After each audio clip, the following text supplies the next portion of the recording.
نحمده ونصلي على رسوله الكريم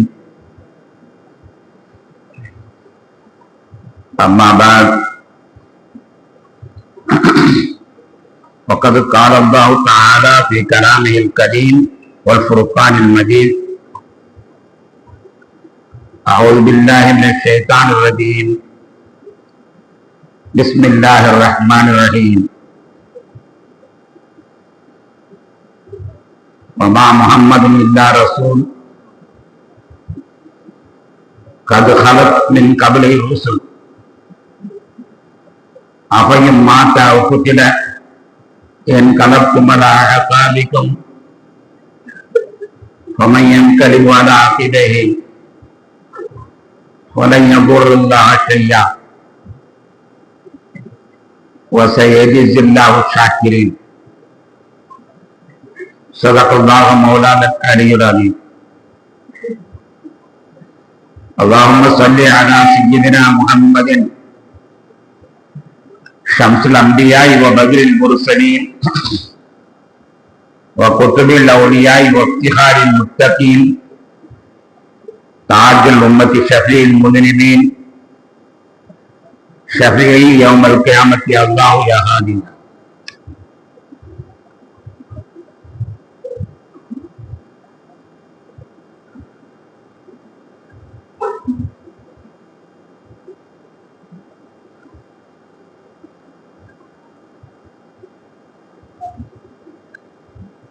التحيات والصلوات والموذر والكلام اللهم صل على محمد وعلى ال محمد كما صليت على ابراهيم وعلى ال ابراهيم انك حميد مجيد اللهم بارك على محمد وعلى ال محمد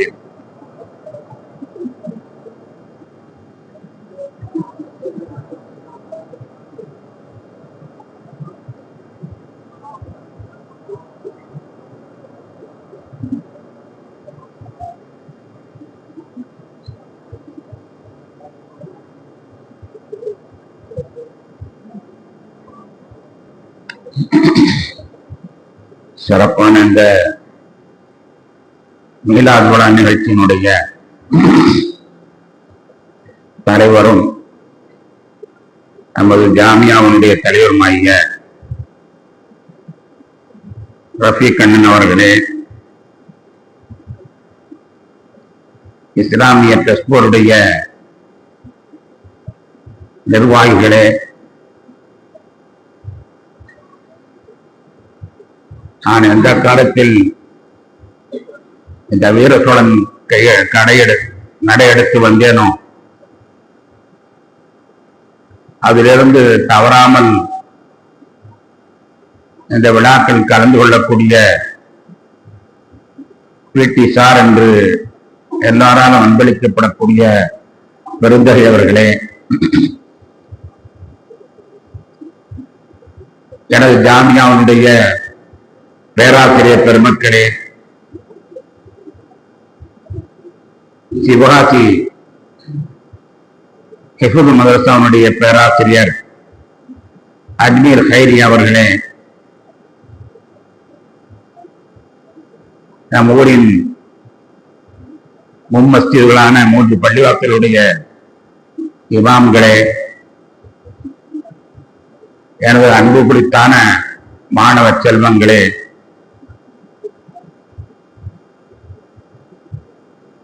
இந்த நிகழ்வில் கலந்து கொள்வதற்காக வருகை புரிந்திருக்கின்ற வீரசோழன் மண்ணின் மைந்தர்களே, தாய்மார்களே, சகோதரிகளே, அல்லாஹ்வின் அருளால் ஒரு புனிதமான நிகழ்ச்சியில் கலந்து கொள்வதற்கு அல்லாஹ் நமக்கு வாய்ப்பை தந்திருக்கிறான். அல்ஹம்துலில்லாஹ். இதன் பொருட்டால் இறை இல்லமாம் திருக்கஅபத்துல்லாஹ்வை திரும்பவும் தவாப் செய்யும் பாக்கியமும் ஏருளானாதரின் பெருமானார் முஹம்மது ரசூலுல்லாஹி ஸல்லல்லாஹு அலைஹி வஸல்லம் அவர்களை திரும்பவும் ஜியாரத் செய்வதுடன் அவர்களை கனவிலும் நனவிலையும் கண்டுகளித்து நேரிலும் உரையாடி மகிழ்ந்து அவருடன் இணைந்து சொர்க்கத்திற்கு செல்லும் பாக்கியமும் அந்த அல்லாஹ்வை காணுகின்ற லிகா என்னும் பாக்கியமும் நம் அனைவர்களுக்கும் நசீபாக்கி அருள் புரிவானாக. வாழும் காலமெல்லாம் லா இலாஹ இல்லல்லாஹ் முஹம்மது ரசூலுல்லாஹ் என்ற திருக்கலிமாவின் அடிப்படையில் வாழ்ந்து இவ்வுலகத்திலிருந்து பிரியும் தருணத்தில் அத்திருக்கலிமாவை முன்மொழிந்த உடனே நம்முடைய இறுதி மூச்சும் இறுதி பேச்சும் நிறுத்தம் பெறுவதற்கு நல்லுதவி செய்தல் புரிவானாக. கண்ணியத்திற்குரியவர்களே, வருஷத்தினுடைய இரவுகளிலேயே எல்லா இரவுகளை விட சிறந்த ஒரு இரவு இது. கண்மணி நாயகம் ஸல்லல்லாஹு அலைஹி வஸல்லம் அவர்கள் உலகில் வந்து உதித்த இந்த நாள், அவர்கள் பிறக்கும் போது இந்த உலகத்திலே பல அதிசயங்கள் நிகழ்ந்தது. அதை போன்றே ஒவ்வொரு ஆண்டுகளும் நிகழ்ந்து கொண்டிருக்கிறது. நம்முடைய கண்ணுக்கு தெரியுமோ கண்ணுக்கு தெரியாதோ ரபியுல் அவ்வல் மாதம் 12ஆம் நாள் அல்லாஹ்வுடைய பரக்காத்துகளும் ரஹமத்துகளும் நமக்கு பொழிந்து கொண்டிருக்கின்றன. அல்லாஹ் அவைகள் அனைத்திலும் நமக்கு பங்கு தரும் புரிவானாக. கண்ணியத்திற்குரியவர்களே, எனது ஆசிரியர் பெருந்தகளில் ஒருவராகிய ஷம்சுல் ஹக் ஹஜரத் அவர்கள் 2 ஆண்டுகளாக என்னிடத்தில் சொல்லிக் கொண்டே இருக்கிறார்கள், வஃபாத்துன் நபியை பற்றி பேசுங்கள். ஸல்லல்லாஹு அலைஹி வஸல்லம் அவர்கள் இந்த உலகத்திலிருந்து விடைபெற்ற அந்த சம்பவங்களை எடுத்து கூறுங்கள் என்று 2 ஆண்டுகளாக கூறிக்கொண்டிருக்கிறார்கள். அது ஒரு சொற்பொழிவு நிகழ்ச்சியாக இருக்காது, அது ஒரு பாடம் நடத்துவதை போன்றுதான் இருக்கும். எனவே அந்த தலைப்பிற்கு நான் எப்பொழுதுமே செல்வதில்லை. ஆனால் ஹஜரத் அவருடைய வற்புறுத்தலுக்காக வேண்டி இந்த ஆண்டு அந்த தலைப்பிலேயே உங்களிடத்தில் உரையாற்ற ஆசைப்படுகிறேன். கண்ணியத்திற்குரியவர்களே, கண்மணி நாயகம் ஸல்லல்லாஹு அலைஹி வஸல்லம் அவர்கள் நல்ல திடகாத்திரமான உடல் வகு படைத்தவர்கள், நல்ல ஆரோக்கியமாக வாழ்ந்து வருபவர்கள். அவர்களுக்கு ரபியுல் அவ்வல் பிறை உதிப்பதற்கு ஒரு 2 நாளைக்கு முன்னால் சஃபர் மாதம் கடைசி புதன்கிழமை, சஃபர் முடிவதற்கு இன்னும் 2 நாள் தான் இருந்தது. அந்த தருணத்திலே அவர்கள் இரவிலே ஜன்னத்துல் பக்கீ சென்று மதீனாவுடைய கபிரிஸ்தான் என்று சொல்லப்படக்கூடிய ஜன்னத்துல் பக்கீயிலே சென்று அவர்கள் ஜியாரத் செய்து கொண்டிருந்தார்கள். அடிக்கடி ஜன்னத்துல் பக்கீக்கும் உஹதுக்கும் செல்வது அவர்களுடைய பழக்கம். ஜன்னத்துல் பக்கீயிலே அவர்கள் ஜியாரத் செய்து கொண்டிருந்தார்கள். அவர்கள் எப்பொழுதும் துணைக்கு ஒருவரை அழைத்துச் செல்வார்கள். அபு மௌஹிமா என்பவரை அழைத்துச் சென்று ஜியாரத்தை செய்து கொண்டிருந்தார்கள். அவர்கள் துஆ செய்தார்கள். அந்த மண்டலை வாசிகளுக்கெல்லாம் துஆ செய்தார்கள். இந்த அபு மௌஹிமா சொல்லுகிறார், ரசூலுல்லாஹ்வுடைய துஆவை பார்த்த உடனே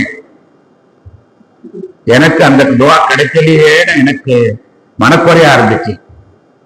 நான் போன வருஷமே இறந்திருக்க கூடாதா? ரசூலுல்லாஹ்வுடைய துஆ எனக்கு கிடைச்சிருக்குமே.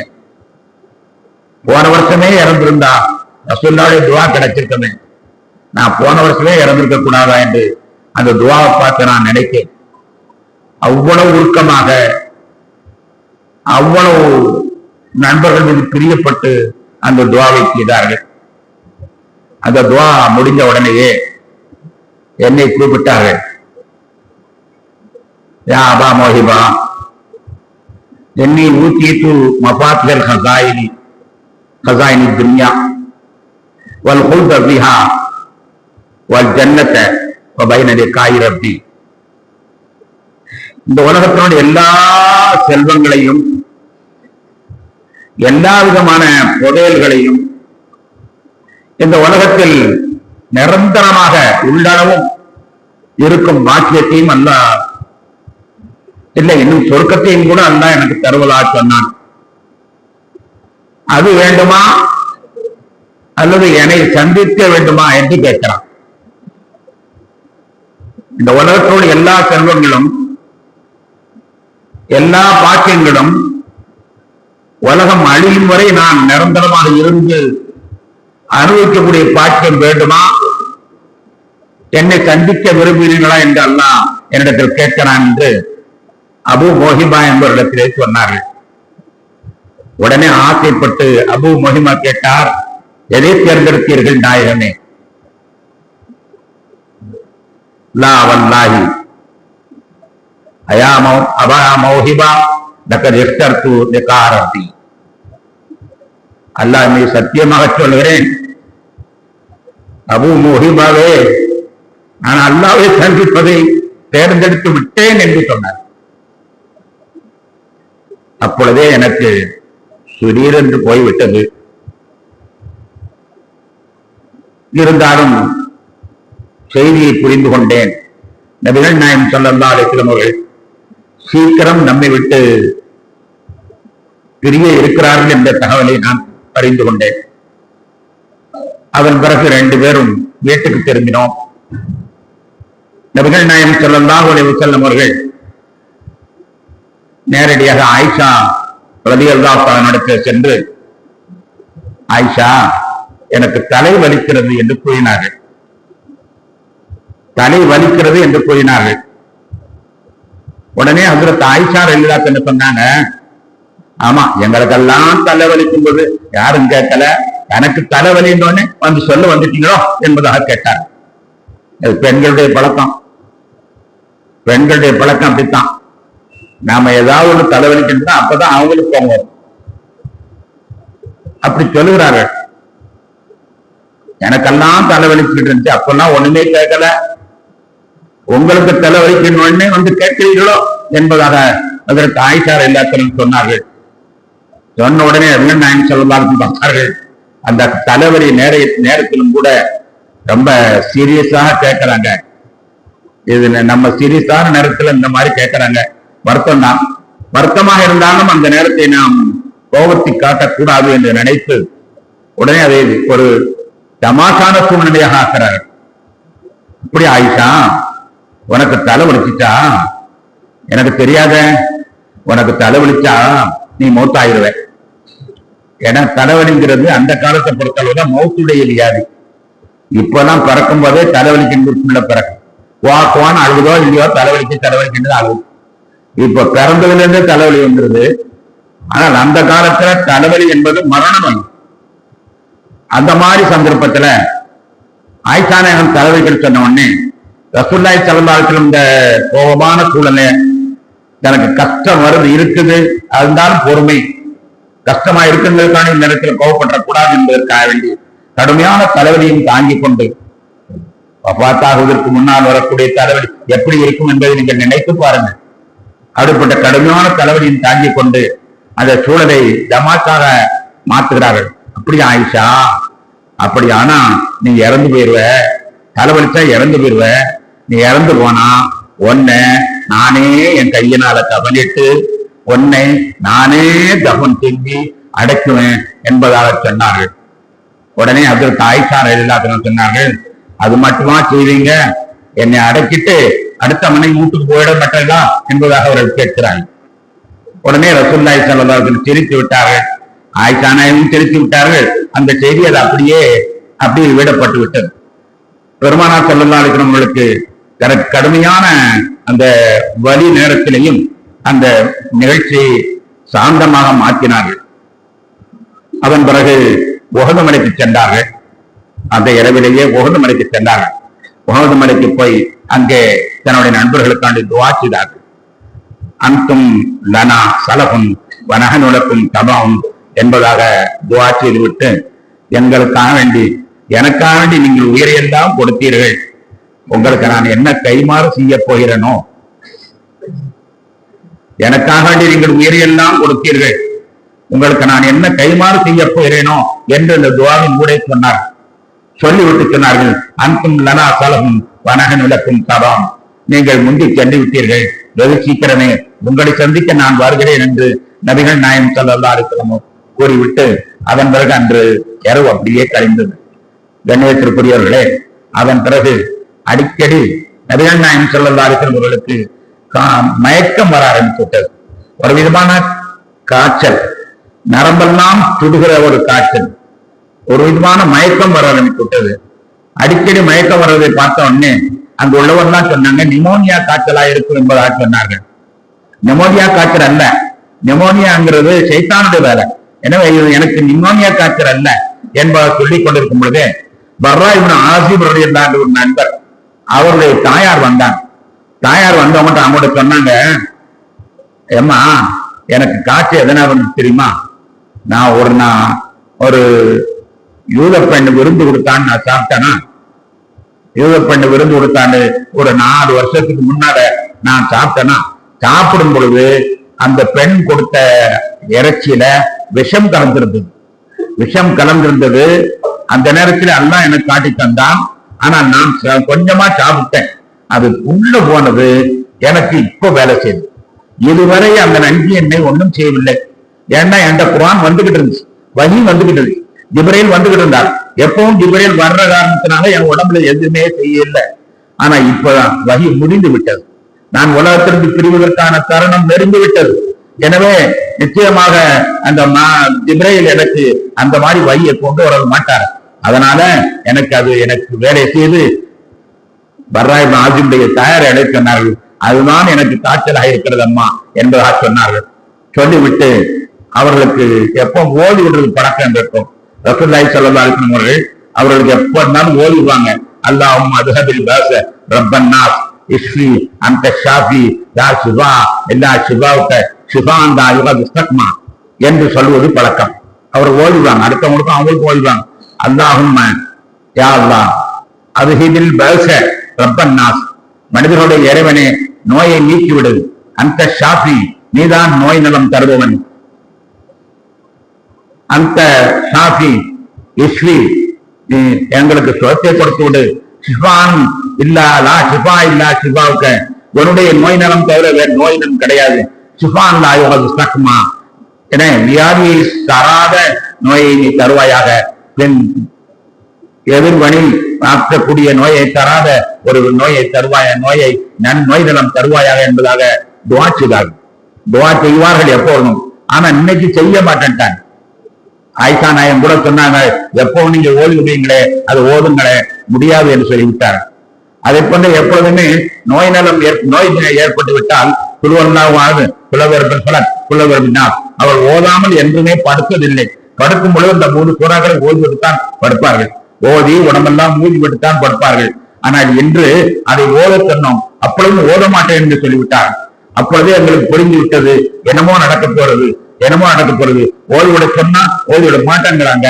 அப்ப என்னமோ நடக்க போறது என்பதை நாங்கள் சங்கடப்பட்டுக் கொண்டு வந்தோம். அந்த நேரத்துல அதற்கு அலி ரலியல்லாஹு அவர்கள் அந்த அந்த சபையில் இருந்தவங்க வெளியில போனாங்க. வெளியில போன உடனே அப்பாஸ் ரலியல்லாஹு வந்தாங்க. அப்பாஸ் ரசூலுல்லாஹ்வுடைய பெரியத்தா, அலி ரலியல்லாஹுவும் பெரியத்தா. அப்பாஸ் ரலியல்லாஹு வந்தார்கள். வந்து அலி ரலியல்லாஹு சொன்னாங்க, யா அபுல் ஹசன் கைஃப அஸ்பஹ ரசூலுல்லாஹ், என்ன அபுல் ஹசனே, ஹசனுடைய தந்தை அலியே, ரசூலுல்லாஹ் எப்படி இருக்கிறாங்க என்று கேட்டாங்க. அப்ப அலி ரலியல்லாஹு சொன்னாங்க, அஸ்பஹ பி ஹம்தில்லாஹ் பாரியா, அஸ்பஹ பி ஹம்தில்லாஹி பாரியா, அல்லாஹ்வுடைய புகழ்னால நல்லா இருக்கிறாங்க என்பதாக சொன்னார்கள். அப்ப அப்பாஸ் ரலியல்லாஹு சொன்னார்கள், பனு முத்தலிம்களுக்கு, முத்தலிம் அதாவது அவங்க தாத்தரா அந்த குடும்பத்தினர்களுக்கு மரணம் தான் என்னை பார்க்க தெரிஞ்சிடும், மரண நேரம் தான் எனக்கு தெரிஞ்சிடும், என்னை அழைச்சு கொண்டு போய் காட்டு, அவர் வயசான ஆளு, என்னை அழைச்சு கொண்டு காட்டு, நான் மரணம் வருதான்னு பாத்துக்கிறேன் என்று சொன்னார். உடனே ஹஜ்ரத் அலி ரலியல்லாஹு அழைச்சிட்டு இருந்தேன். அழைச்சிட்டு போயிட்டு போகும்போது உதட்ட துவிக்க ஆரம்பிச்சார் என்பதாக உதட்ட துவிக்கினார். உதக்கட்டை தூக்கணும்னா அரியர் இல்லாத விஷயம் புரிஞ்சிருச்சு. அப்ப சொன்னாரு, அலியே இந்த நேரத்துல மாமனாட்ட கேளு, அதிகாரம் யாரு, இதற்கு பிறகு அதிகாரம் நீ போய் கேளு, இதுக்கு பிறகு அதிகாரம் யாருக்கு என்று கேள். அவர் காரியத்துல கண்ணா இருக்காரு. அடுத்து பிரதமர் யார், அடுத்து இஸ்லாமிய சாம்ராஜ்யத்தினுடைய அரசர் யார், அதை போய் நீ கேளு என்பதா அரியர் தூண்டி விட்டார். அரியர் சொன்னாங்க, நான் கேட்க மாட்டேன், நான் கேட்டு அவங்க தரலன்னா சமுதாயம் என்னைக்குமே எனக்கு தராது, ரசூலுல்லாவே எனக்கு தரலன்னா யார் என்னைக்குமே தர மாட்டாங்க, அதனால நான் கேட்க மாட்டேன், பேசாம போங்க என்பதாக அவர்கள் மறுத்து விட்டார்கள். அதன் பிறகு நபிகள் நாயகம் ஸல்லல்லாஹு அலைஹி வஸல்லம் ரொம்பவும் சிரமப்பட்டுக் கொண்டிருந்தார்கள். ஏனென்றால் அப்பொழுது அவங்களுடைய வழக்கம் என்னென்றால் 9 மனைவியர்கள் இருந்தார்கள். 9 மனைவியர்களுக்கும் ஒரு நாளைக்கு ஒரு வீடு, ஒரு நாளைக்கு ஒரு வீடு, ஒரு நாளைக்கு ஒரு வீடு என்று முறை வைத்து தங்கக்கூடிய வழக்கம் உள்ளவர்களாக இருந்தார்கள். அவர்கிட்ட ரொம்ப சங்கடமா இருந்துச்சு. ஏன்னா இன்னைக்கு ஒரு வீடு, நாளைக்கு ஒரு வீடு, அந்த உடம்பு நிலத்திற்கு இப்படி வீடு மாற்றுறதே சங்கடமா இருந்தது. அப்பொழுது கேட்டார்கள், ஐநாகதான் நாளைக்கு நான் எங்க இருப்பேன், நாளைக்கு நான் எங்க இருப்பேன், நாளைக்கு நான் எங்க இருப்பேன்னு கேட்பான். கேட்கறத பார்த்தோன்னே மற்ற மனைவியரெல்லாம் புரிஞ்சுட்டாங்க, ரசூலுல்லாஹ்வுக்கு பிரியமான இடம் ஆயிஷா வீடுதான், ரசூலுல்லாஹ்வுக்கு பிரியமான இடம் ஆயிஷா வீடுதான். வயசுல சின்ன பொண்ணு, நல்லா கவனிச்சுக்கிடுவாங்க ரசூலுல்லாஹ்வை. எனவே ஆயிஷா வீடுதான் ரசூலுல்லாஹ்வுக்கு பிரியம் என்பதை தெரிஞ்சுக்கிட்டு, யாரோ சொல்லா நீங்க எங்க பிரியமோ அங்க தங்கிக்கோங்க, நாங்க எங்க வீட்டுக்கு வர வேண்டும், இந்த நேரத்துல நாங்க சொல்ல மாட்டோம், எங்க வேண்டாலும் நீங்க தங்கிக்கோங்க என்பதாக எல்லாருமா சேர்ந்து அவங்க அனுமதி கொடுத்தாங்க. உடனே அதற்கு ரசூலுல்லாஹி ஸல்லல்லாஹு அலைஹி வஸல்லம் ஆயிஷாவுடைய வீட்டிற்கு, ஆயிஷா ரலியல்லாஹு அன்ஹா வீட்டிற்கு அவங்களை கொண்டு போய் சொன்னாங்க. அப்போ போகும்பொழுது அவங்களாம் நடக்க கூட முடியல. ஃபதுல் இப்னு அப்பாஸ் அவர்கள் தான் தூக்கி கொண்டு சென்றார். கண்ணியத்திற்குரியவர்களே, பெருமானார் ஸல்லல்லாஹு அலைஹி வஸல்லம் அவர்களுடைய அந்த நாட்கள் இப்படியாக நோயாகவே கலந்தது. ஆயிஷா ரலியல்லாஹு வீட்டில் தான் அவர்கள் தங்கியிருந்தார்கள்.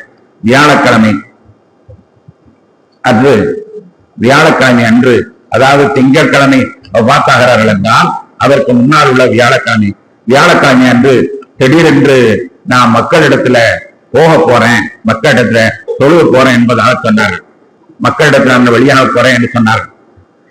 தொழுக போறேன்னு சொன்னவங்க தலையில நல்ல பெரிய தலப்பானா போர்வையை தூக்கி தரையில கட்டிக்கிட்டு, கடுமையான காய்ச்சலா இருந்ததுனால போர்வையை தரையில தூக்கி கட்டிக்கிட்டு ரசூலுல்லாஹி ஸல்லல்லாஹு அலைஹி வஸல்லம் பள்ளியாசலுக்கு போனேன். பள்ளியாசலுக்கு போய் உட்கார்ந்து எல்லா மக்களையும் அவளை சுற்றி உட்கார்ந்தார்கள். உட்கார்ந்த உடனே கேட்டாங்க, நம்ம இந்த மௌத்தாயிட்டா, யாராவது மௌத்தாயிட்டா அங்க ஒருத்தர் வந்து கேட்பார், எனக்கு அப்பாரு எங்க அக்கா உங்களுக்கு எதுவும் கடன் தர வேண்டிய இருந்தா அதுக்கு சொல்லி வாங்கிக்கிறேன் அப்படின்னா மௌத்தான பிறகு கேட்பாங்கல்ல, மௌத்தான பிறகு கேட்பாங்க. அது யார் கேட்பாங்கன்னா இறந்து போனவர் கேட்க மாட்டார், இறந்த போனவருக்கு சம்பந்தமான ஒருத்தர் கேட்டார், கடை இருந்தா என்று சொல்லி வாங்கிக்கணும்னு சொல்லுவான். அப்படி ஒரு பழக்கம் இருக்குது. ஆனால் ரசூலுல்லாஹி ஸல்லல்லாஹு அலைஹி வஸல்லம் மௌத்தான பிறகு கேட்கல, வியாழக்கிழமை என்று மக்களை எல்லாம் கூட்டி வைத்துக் கொண்டு கேட்டார்கள், என் அருமையான நண்பர்களே, உங்களோடு நான் மிக சிறப்பாக வாழ்ந்திருக்கிறேன், உங்கள யாரையாவது நான் அநியாயம் பண்ணியிருந்தா, அடிச்சிருந்தா, உங்களை யாரையாவது நான் அடிச்சிருந்தா அது நீங்க அடி, இப்போ இது அதுக்கு பதில் அடிச்சிருங்க, என் முழு தயாரா இருக்கு. உங்களை யாராவது அடிச்சிருந்தா நீங்க அடிய பதிலுக்கு வாங்கிக்கங்க, என் முழு தயாரா இருக்குது. அதே மாதிரி யாருடைய பொருளையாவது நான் எடுத்திருந்தா நீங்க கேட்டு வாங்கிக்கங்க, என்னுடைய பொருள் இப்பொழுது எவ்வளவு பண்ணாலும் தயாரா இருக்குது. அதே போல யாரையாவது நான் திட்டி இருந்தா நீங்க பதிலுக்கு திட்டிருங்க, நான் வாங்கிக்கிறேன். அதே மாதிரி வேற ஏதாவது தர வேண்டியது எது இருந்தாலும் என்னிடத்துல நீங்க கேட்டு வாங்கிக் கொள்ளுங்க என்று சொல்லி மக்களிடத்திலே அறிவிப்பு கொடுத்தார். ஏதாவது நான் திட்டி இருந்தால் பதிலுக்கு திட்டுங்கள், நான் அடித்திருந்தால் என்னை நீங்கள் அடியுங்கள், யாருடைய பொருளால் நான் எடுத்திருந்தால் அந்த பொருளை திரும்ப வாங்கிக் கொள்ளுங்கள் என்பதாக மக்களிடத்தில் சொன்ன பொழுது எல்லாருமே மௌனமாக இருந்தார். பெருமானார் ஸல்லல்லாஹு அலைஹி வஸல்லம் அவர்கள் அன்பை தவிர எதுவுமே காட்டவில்லை. யாரை அடித்திருக்க போகிறார்கள், யாரை திட்டி இருக்க போகிறார்கள், யார் என்னுடைய பொருளை அவர்கள் எடுத்திருக்க போகிறார்கள். ஆனால் அவர்கள் முறைப்படிய அறிவிப்பு செய்தார்கள். யாருமே தயாராக இல்லை. ஒரே ஒருவர் மட்டும் எழுந்திருத்தார். அவர் சொன்னார், யார சொல்லலாம், எனக்கு நீங்க 3 திர்ஹம் தரணும், 3 திர்ஹம் வெள்ளிக்காசு கடன் தரணும் என்பதாக கேட்டார். ரசூலுல்லாஹி ஸல்லல்லாஹு அலைஹி வஸல்லம் சொன்னார்கள், வெள்ளிக்காசு எனக்கு நினைப்பில்லையே, உங்களுக்கு எப்ப உங்கள்கிட்ட நான் எப்ப வாங்கினேன் நினைப்பில்லையே என்பதாக சொன்னார்கள்.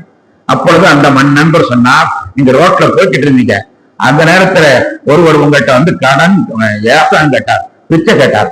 ஆனா உங்களுக்கு இல்லை என்று சொல்ல மனம் இல்லாதவர், இல்லை என்று சொல்ல மனம் இல்லை, ஆனா கையில காசும் இல்லை, இருந்தாலும் அவர் கேட்கிறார் என்ன செய்வது என்று.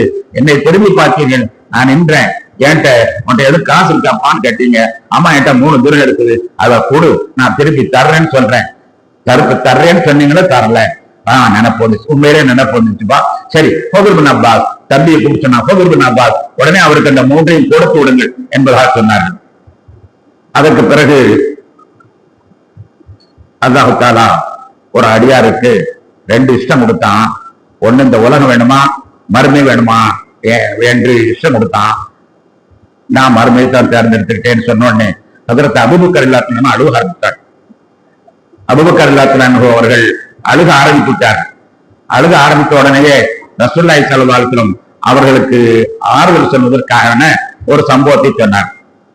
என்ன ரொம்ப அழுகிறார் நண்பர், ரொம்ப அழுக ஆரம்பித்த உடனே ரசூலுல்லாஹி ஸல்லல்லாஹு அலைஹி வஸல்லம் அவர்கள், அழுகாதீங்க, எனக்கு எத்தனையோ பேர் உபகாரம் செஞ்சிருக்கான், அந்த உபகாரத்துக்கெல்லாம் நான் பகாரம் செஞ்சுட்டேன், அவங்களுக்கு பகாரம் செஞ்சுட்டேன். யார் எனக்கு உபகாரம் செய்தாலும் அதே மாதிரி பகாரத்தை நான் செஞ்சுட்டேன். ஆனா ஒரே ஒரு ஆளுக்கு மட்டும்தான் என்னால பகாரம் செய்ய முடியல. ஒரே ஒரு ஆள், அவர் யார் தெரியுமா? அவர் தான் அபூபக்கர். அபூபக்கருக்கு மட்டும் நான் பகாரம் செய்ய முடியல. அவருக்கு என்ன பகாரம் தெரியுமா? அவர் என்ன உபகாரம் செய்தார் தெரியுமா? என்னை திடீரென்று அல்லாஹ் தஆலா மக்காவிலிருந்து மதீனாவுக்கு புறப்பட்டு செல் என்று சொன்னான். அந்த நடு ராத்திரில நம்ம எங்க போறது, எப்படி மதீனாவுக்கு போறது என்று தெரியல. இருந்தாலும் வீட்டை சுற்றி எல்லாருமே வாள் ஏந்தி கொண்டிருந்தார்கள். அப்ப அவர்கள் எல்லாம் ஒரு மண்ணை யாசினுடைய ஆரம்ப சூறாக்களை ஓடி அது மண்ணை விட்டு எறிஞ்சேன். எல்லாருடைய கண்ணில் விழுந்தது. அதை அவர்கள் கண்ணை கசை கொண்டிருக்கும்போதே நான் வெளியாயிட்டேன். வெளியான உடனே எங்க செல்வது என்று யோசித்தேன். யாரை கூப்பிடுவது, எப்படி துணைக்கு செல்வது, மதீனாவுக்கு எப்படி போவது என்ற திட்டமும் இல்லை. திடீரென்று அல்லாஹ் உத்தரவு, உடனே வெளியாகிவிட்டேன். வெளியாகின பிறகு யோசனை வந்துச்சு, அபூபக்கரை துணை கூப்பிட்டுக்கிறோம் என்பதாக நினைச்சு அபூபக்கர் வீட்டுக்கு போனேன். அபூபக்கர் வீட்டுக்கு போனா அபூபக்கர் வீடு திறந்தே இருக்கு. திறந்திருக்கிறது மட்டுமல்ல, உள்ள பேச்சுக்கரணம் கேட்கிறது. உடனே நான் உள்ளே கதவு அடைத்த உடனே அபூபக்கர் ரலியல்லாஹு அவர்கள் சந்தோஷமா வந்தார். வந்து, என்ன அபூபக்கர், நம்ம நேரமே சரியில்லை, எல்லாம் நம்மளை அழிக்கணும்னு நினைச்சிட்டு இருக்காங்க, இந்த நேரத்துல கதவை திறந்து வச்சிருக்கீங்களே, அதோட பேச்சத்தை இந்த ராத்திரிலேயே முடிச்சுக்கிட்டு இருக்கீங்க என்பதாக கேட்ட பொழுது அபூபக்கர் ரலியல்லாஹு சொன்னாங்க, இல்ல நான் ஒரு தடவை உங்ககிட்ட பேசிக்கிட்டு இருந்தேன், இப்படி எல்லாரும் மதீனாவுக்கு தப்பிச்சேரி போறாங்களே, நீங்களும் போக வேண்டி இருக்குமா என்பதாக கேட்டேன். அப்ப நீங்க சொன்னீங்க, ஆமா நானும் தான் போக வேண்டியது இருக்கும்னு சொன்னீங்க. அப்ப உங்க கூட யாராவது வருவாங்களா என்று கேட்டேன். சமிக்கையாக காடையாக, ஆமா யாராவது வரத்தான் வேணும் என்பதா சொன்னீர்கள். வரத்தான் வேணும்னு சொன்ன உடனே நான் கற்பனை பண்ணிக்கிட்டேன், நிச்சயமாக நானாத்தான் இருக்கும். எந்த நேரமும் நீங்கள் வருவீர்கள், எந்த நேரமும் உங்களுக்கு நான் துணையாக வர வேண்டும். எந்த நேரத்தில் இரவுல வருவீங்களா தெரியாது, பகல்ல வருவீங்களா தெரியாது, எப்ப வந்தாலும் வரலாம். அதனால நான் அன்றையிலிருந்து இதுவரை வீட்டு கதவை அடைக்கவே இல்லை. எப்ப வந்தாலும் நான் உடனே தயாரா இருக்கணும். அதுங்களுக்காண்டி இப்ப பாருங்க, நான் எவ்வளவு தயார் நிலையில இருக்கேன் தெரியுமா? கூடவே 2 ஒட்டகம் இருக்குது. நாம பயணம் போறதுக்காண்டி 2 ஒட்டகங்கள் இருக்கிறது. அதனை வழிகாட்டுவதற்காண்டி அவர் ஒட்டகத்திலே அவர் தயாராக இருக்கிறார். வழிகாட்டுவதற்கு ஒருத்தர் தூங்கிட்டு. அது மட்டுமல்ல, நம்ம எங்கேயாவது தங்குனா நமக்கு சாப்பாடு கொண்டு வரதுக்காண்டி நான் ஏற்பாடு பண்ணிருக்கிறேன். எல்லா ஏற்பாடும் தயாரா இருக்குது. புறப்பட சொல்லுங்க, புறப்பட்டோம். ஆம், அந்த தருணம் தான் வந்து விட்டது என்று சொல்லி நாங்கள் புறப்பட்டோம். அன்னைக்கு எனக்காக வேண்டி வீட்டை திறந்து வச்சு 10 நாளா காத்திருந்தாரு. அவருக்கு அதே மாதிரி நானும் வீட்டை திறந்து வச்சு 10 நாளா காக்கணும்னு நினைச்சிட்டே உட்கார்ந்துருக்கேன். ஆனா உங்களுக்காண்டி நான் அப்படி செய்ய முடியல. உங்களுக்காண்டி வீட்டை திறந்து வச்சு நான் காத்திருக்கக்கூடிய வாய்ப்பு இதுவரை கிடைக்கவே இல்லை. அதனால நான் யாருக்கும் நன்றி செய்ய, எல்லாருக்கும் நன்றி சொல்லிட்டேன், உங்களுக்கு மட்டும் நான் நன்றி செய்யவே இல்லை என்று சொல்லி அவரை ஆறுதல்படுத்தினார்கள். ஆறுதல்படுத்தி சொன்னார்கள், சுத்து அன்னிக்குள்ள சௌகத்தின் எல்லா சௌகத்த அபூபக்கர் என்பதாக சொன்னார்கள். மதீனாவுடைய பள்ளியாசலுக்கு பல வாசல் இருக்கு. அந்த வாசல் ஒவ்வொருவரும் அவங்க வீட்டுல இருந்து ஒரு சின்ன வாசல் வழியா வர்ற பழக்கம். எல்லா வாசலையும் அடைச்சிருங்க. ஆனா அபூபக்கருடைய வாசல் மட்டும் திறந்திருக்கட்டும். அபூபக்கர் வரக்கூடிய வாசல் மட்டும் திறந்திருக்கட்டும். ஏன் தெரியுமா? அவர் எனக்காக வேண்டி வாசலை திறந்திருந்தார். ஆனா நான் ரொம்ப நாள் வாழ போறதில்லை. அதே மாதிரி அவருக்காண்டி என்னால வாசலை திறந்து காத்திருக்க முடியாது. அதனால இந்த சமுதாயம், என்னுடைய உம்மத்துகள் அவருக்காக வேண்டி கதவை திறந்த மாதிரி எப்போதுமே இந்த கதவை திறந்திருக்கட்டும். அபூபக்கருடைய வீடு கதவை மட்டும் நீங்கள் அடைக்க வேண்டாம், கியாமத் வரை அடைக்க வேண்டாம். சுத்து அன்னிக்குள்ள ஹௌகத்தில் அபூபக்கர், அபூபக்கருடைய வாசல் மட்டும் திறந்தே இருக்கட்டும் என்பதாக நபிகள் நாயகம் ஸல்லல்லாஹு அலைஹி வஸல்லம் சொன்னார். இன்று வரை அந்த அபூபக்கருடைய வாசல் ஒண்ணு இருக்கிறது. மதீனாவுக்கு சென்றவர்களுக்கு தெரியும், அது மட்டும் திறந்தே இருக்கும். அந்த வாசல் மட்டும் மதீனாவுடைய எல்லா கேட்டுகளும், மெயின் கேட்டுகள் இருந்து 50, 66, 60 கேட்டுகள் இருக்கிறது, எல்லாமே அடைச்சிருவாங்க. அபூபக்கர் அவருடைய அந்த வாசல் மட்டும் திறந்திருக்கும். ரசூலுல்லாஹி ஸல்லல்லாஹு அலைஹி வஸல்லம் அவர்களுக்கு கதவை திறந்து வைத்து அவர் காத்திருந்தாரே, அவருக்கு நாம் நன்றி செய்வோம். ரசூலுல்லாஹ் நன்றி செய்யல, நம்மகிட்ட இந்த பொறுப்பு விட்டுட்டாங்க, நாம் நன்றி செய்வோம் என்று இந்த 1400 ஆண்டுகளாக அவருக்கு அந்த நன்றியை சாத்திக் கொண்டிருக்கிறார்கள். அப்பொழுது நபிகள் நாயகம் ஸல்லல்லாஹு சொன்னார்கள், நான் இப்படி எல்லாம் கேட்டேன் என்று வருத்தப்படாதீங்க. யாராவது அடித்திருந்தால் அடித்து விடுங்கள், யாராவது திட்டியிருந்தால் என்னை நீங்கள் திட்டி விடுங்கள், யாரையாவது பணத்தை எடுத்திருந்தால் சொல்லி வாங்கிக் கொள்ளுங்கன்னு நான் சொன்னேன். இதுதான் நீங்க வருத்தப்படாதீங்க. நான் மறுமையில செல்லும் பொழுது எந்த குற்றமும் இல்லாமல் அல்லாஹ்வை சந்திக்க விரும்புகிறேன். மறுவுலகத்தில் நான் செல்லும் பொழுது, அல்லாஹ்வை சந்திக்கும் பொழுது எந்த பிரச்சனையும் இல்லாமல் சந்திக்க விரும்புகிறேன். அதனால்தான் நான் உங்களிடத்தில் கேட்டேன் என்று நபிகள் நாயகம் ஸல்லல்லாஹு அலைஹி வஸல்லம் சொன்னார். அந்த நிகழ்ச்சிக்கு பிறகு அவர்கள் வீட்டுக்கு வந்து விட்டார்கள். அதன் பிறகு வீட்டிற்கு வந்து மக்கள் வியாழக்கிழமை மக்களோட கூடி உட்கார்ந்து அவங்க படுத்திருந்தாங்க. உறவினர்கள் எல்லாம் சுத்தி கொண்டிருந்தார். திடீரென்று ரசூலுல்லாஹி ஸல்லல்லாஹு அலைஹி வஸல்லம் சொன்னார்கள், ஒரு தபால் ஒன்று எடுத்துக்கொண்டான், ஒரு நோட்டு கொண்டோம், நான் சில விஷயங்களை எழுதி தரேன். ஏன்னா உங்களுக்கு பின்னால நீங்க சண்டை போட வேண்டிய கூடாது, அதுக்கான சில விஷயங்களை எழுதி தர்றேன், நோட்டு எடுத்துவாங்க என்பதாக ரசூலுல்லாஹி ஸல்லல்லாஹு அலைஹி வஸல்லம் சொன்னார். பலகீனமான குரலோடு தான் சொன்னார்கள், ஒரு நோட்டை எடுத்துவாங்க, நான் சில விஷயங்களை எழுதி தர்றேன். சொன்ன உடனேயே ஹஜ்ரத் உமர் ரலியல்லாஹு சொன்னாங்க, அவங்களே முடியாம இருக்கிறாங்க, பேசக்கூட ஜீவன் இல்லாம இருக்காங்க, இந்த நேரத்துல நோட்டை எடுத்துட்டு எழுதிட்டு உட்கார்ந்துக்கலாம், அதெல்லாம் வேணாம், அல்லாஹ்வுடைய கிதாப் இருக்கு பாத்துக்கலாம், விடுங்க, அதெல்லாம் வேணாம், நோட்லாம் வேணாம், கொடுக்காதீங்க, வேணாம், எடுக்கணும் என்பதாக சொன்னாங்க. பக்கத்துல நோட் சொன்னாங்க, சுண்டா கேட்கறாங்க, நீங்க எங்க தடுக்கிறீங்கன்னு சொல்ல, அதையும் அவங்க உடம்பு நீ பாக்கலையா, அவங்க எவ்வளவு பலகீனப்பட்டு இருக்காங்க, இப்ப போய் எழுதிட்டு இருக்க சொல்றீங்க என்று இவங்க கேட்க, இப்படியா குரல் தரவுடனே ஆளுக்கால் அங்க சண்டைப்பட ஆரம்பிச்சாங்க. நோட்டு கொண்டு வரணும்னு சொன்ன உடனேயே நோட்டு கொண்டு வருவதா வரலையா என்பதுல 2 கருத்து ஒருவோடு ஏற்பட்டு விட்டது. உடனே ரசூலுல்லாஹி ஸல்லல்லாஹு அலைஹி வஸல்லம் கடுமையான கோபம் வந்துச்சு. சரி என் ஓடுங்க, எல்லாம் என் தோடு, என்னிடத்துல சண்டை போட்டு கூடாது, ஓடி போயிருங்க என்பதாக சொல்லி விட்டார்கள். எல்லாரும் பிரிஞ்சு சென்று விட்டார்கள். நோட்டு எழுதப்படல.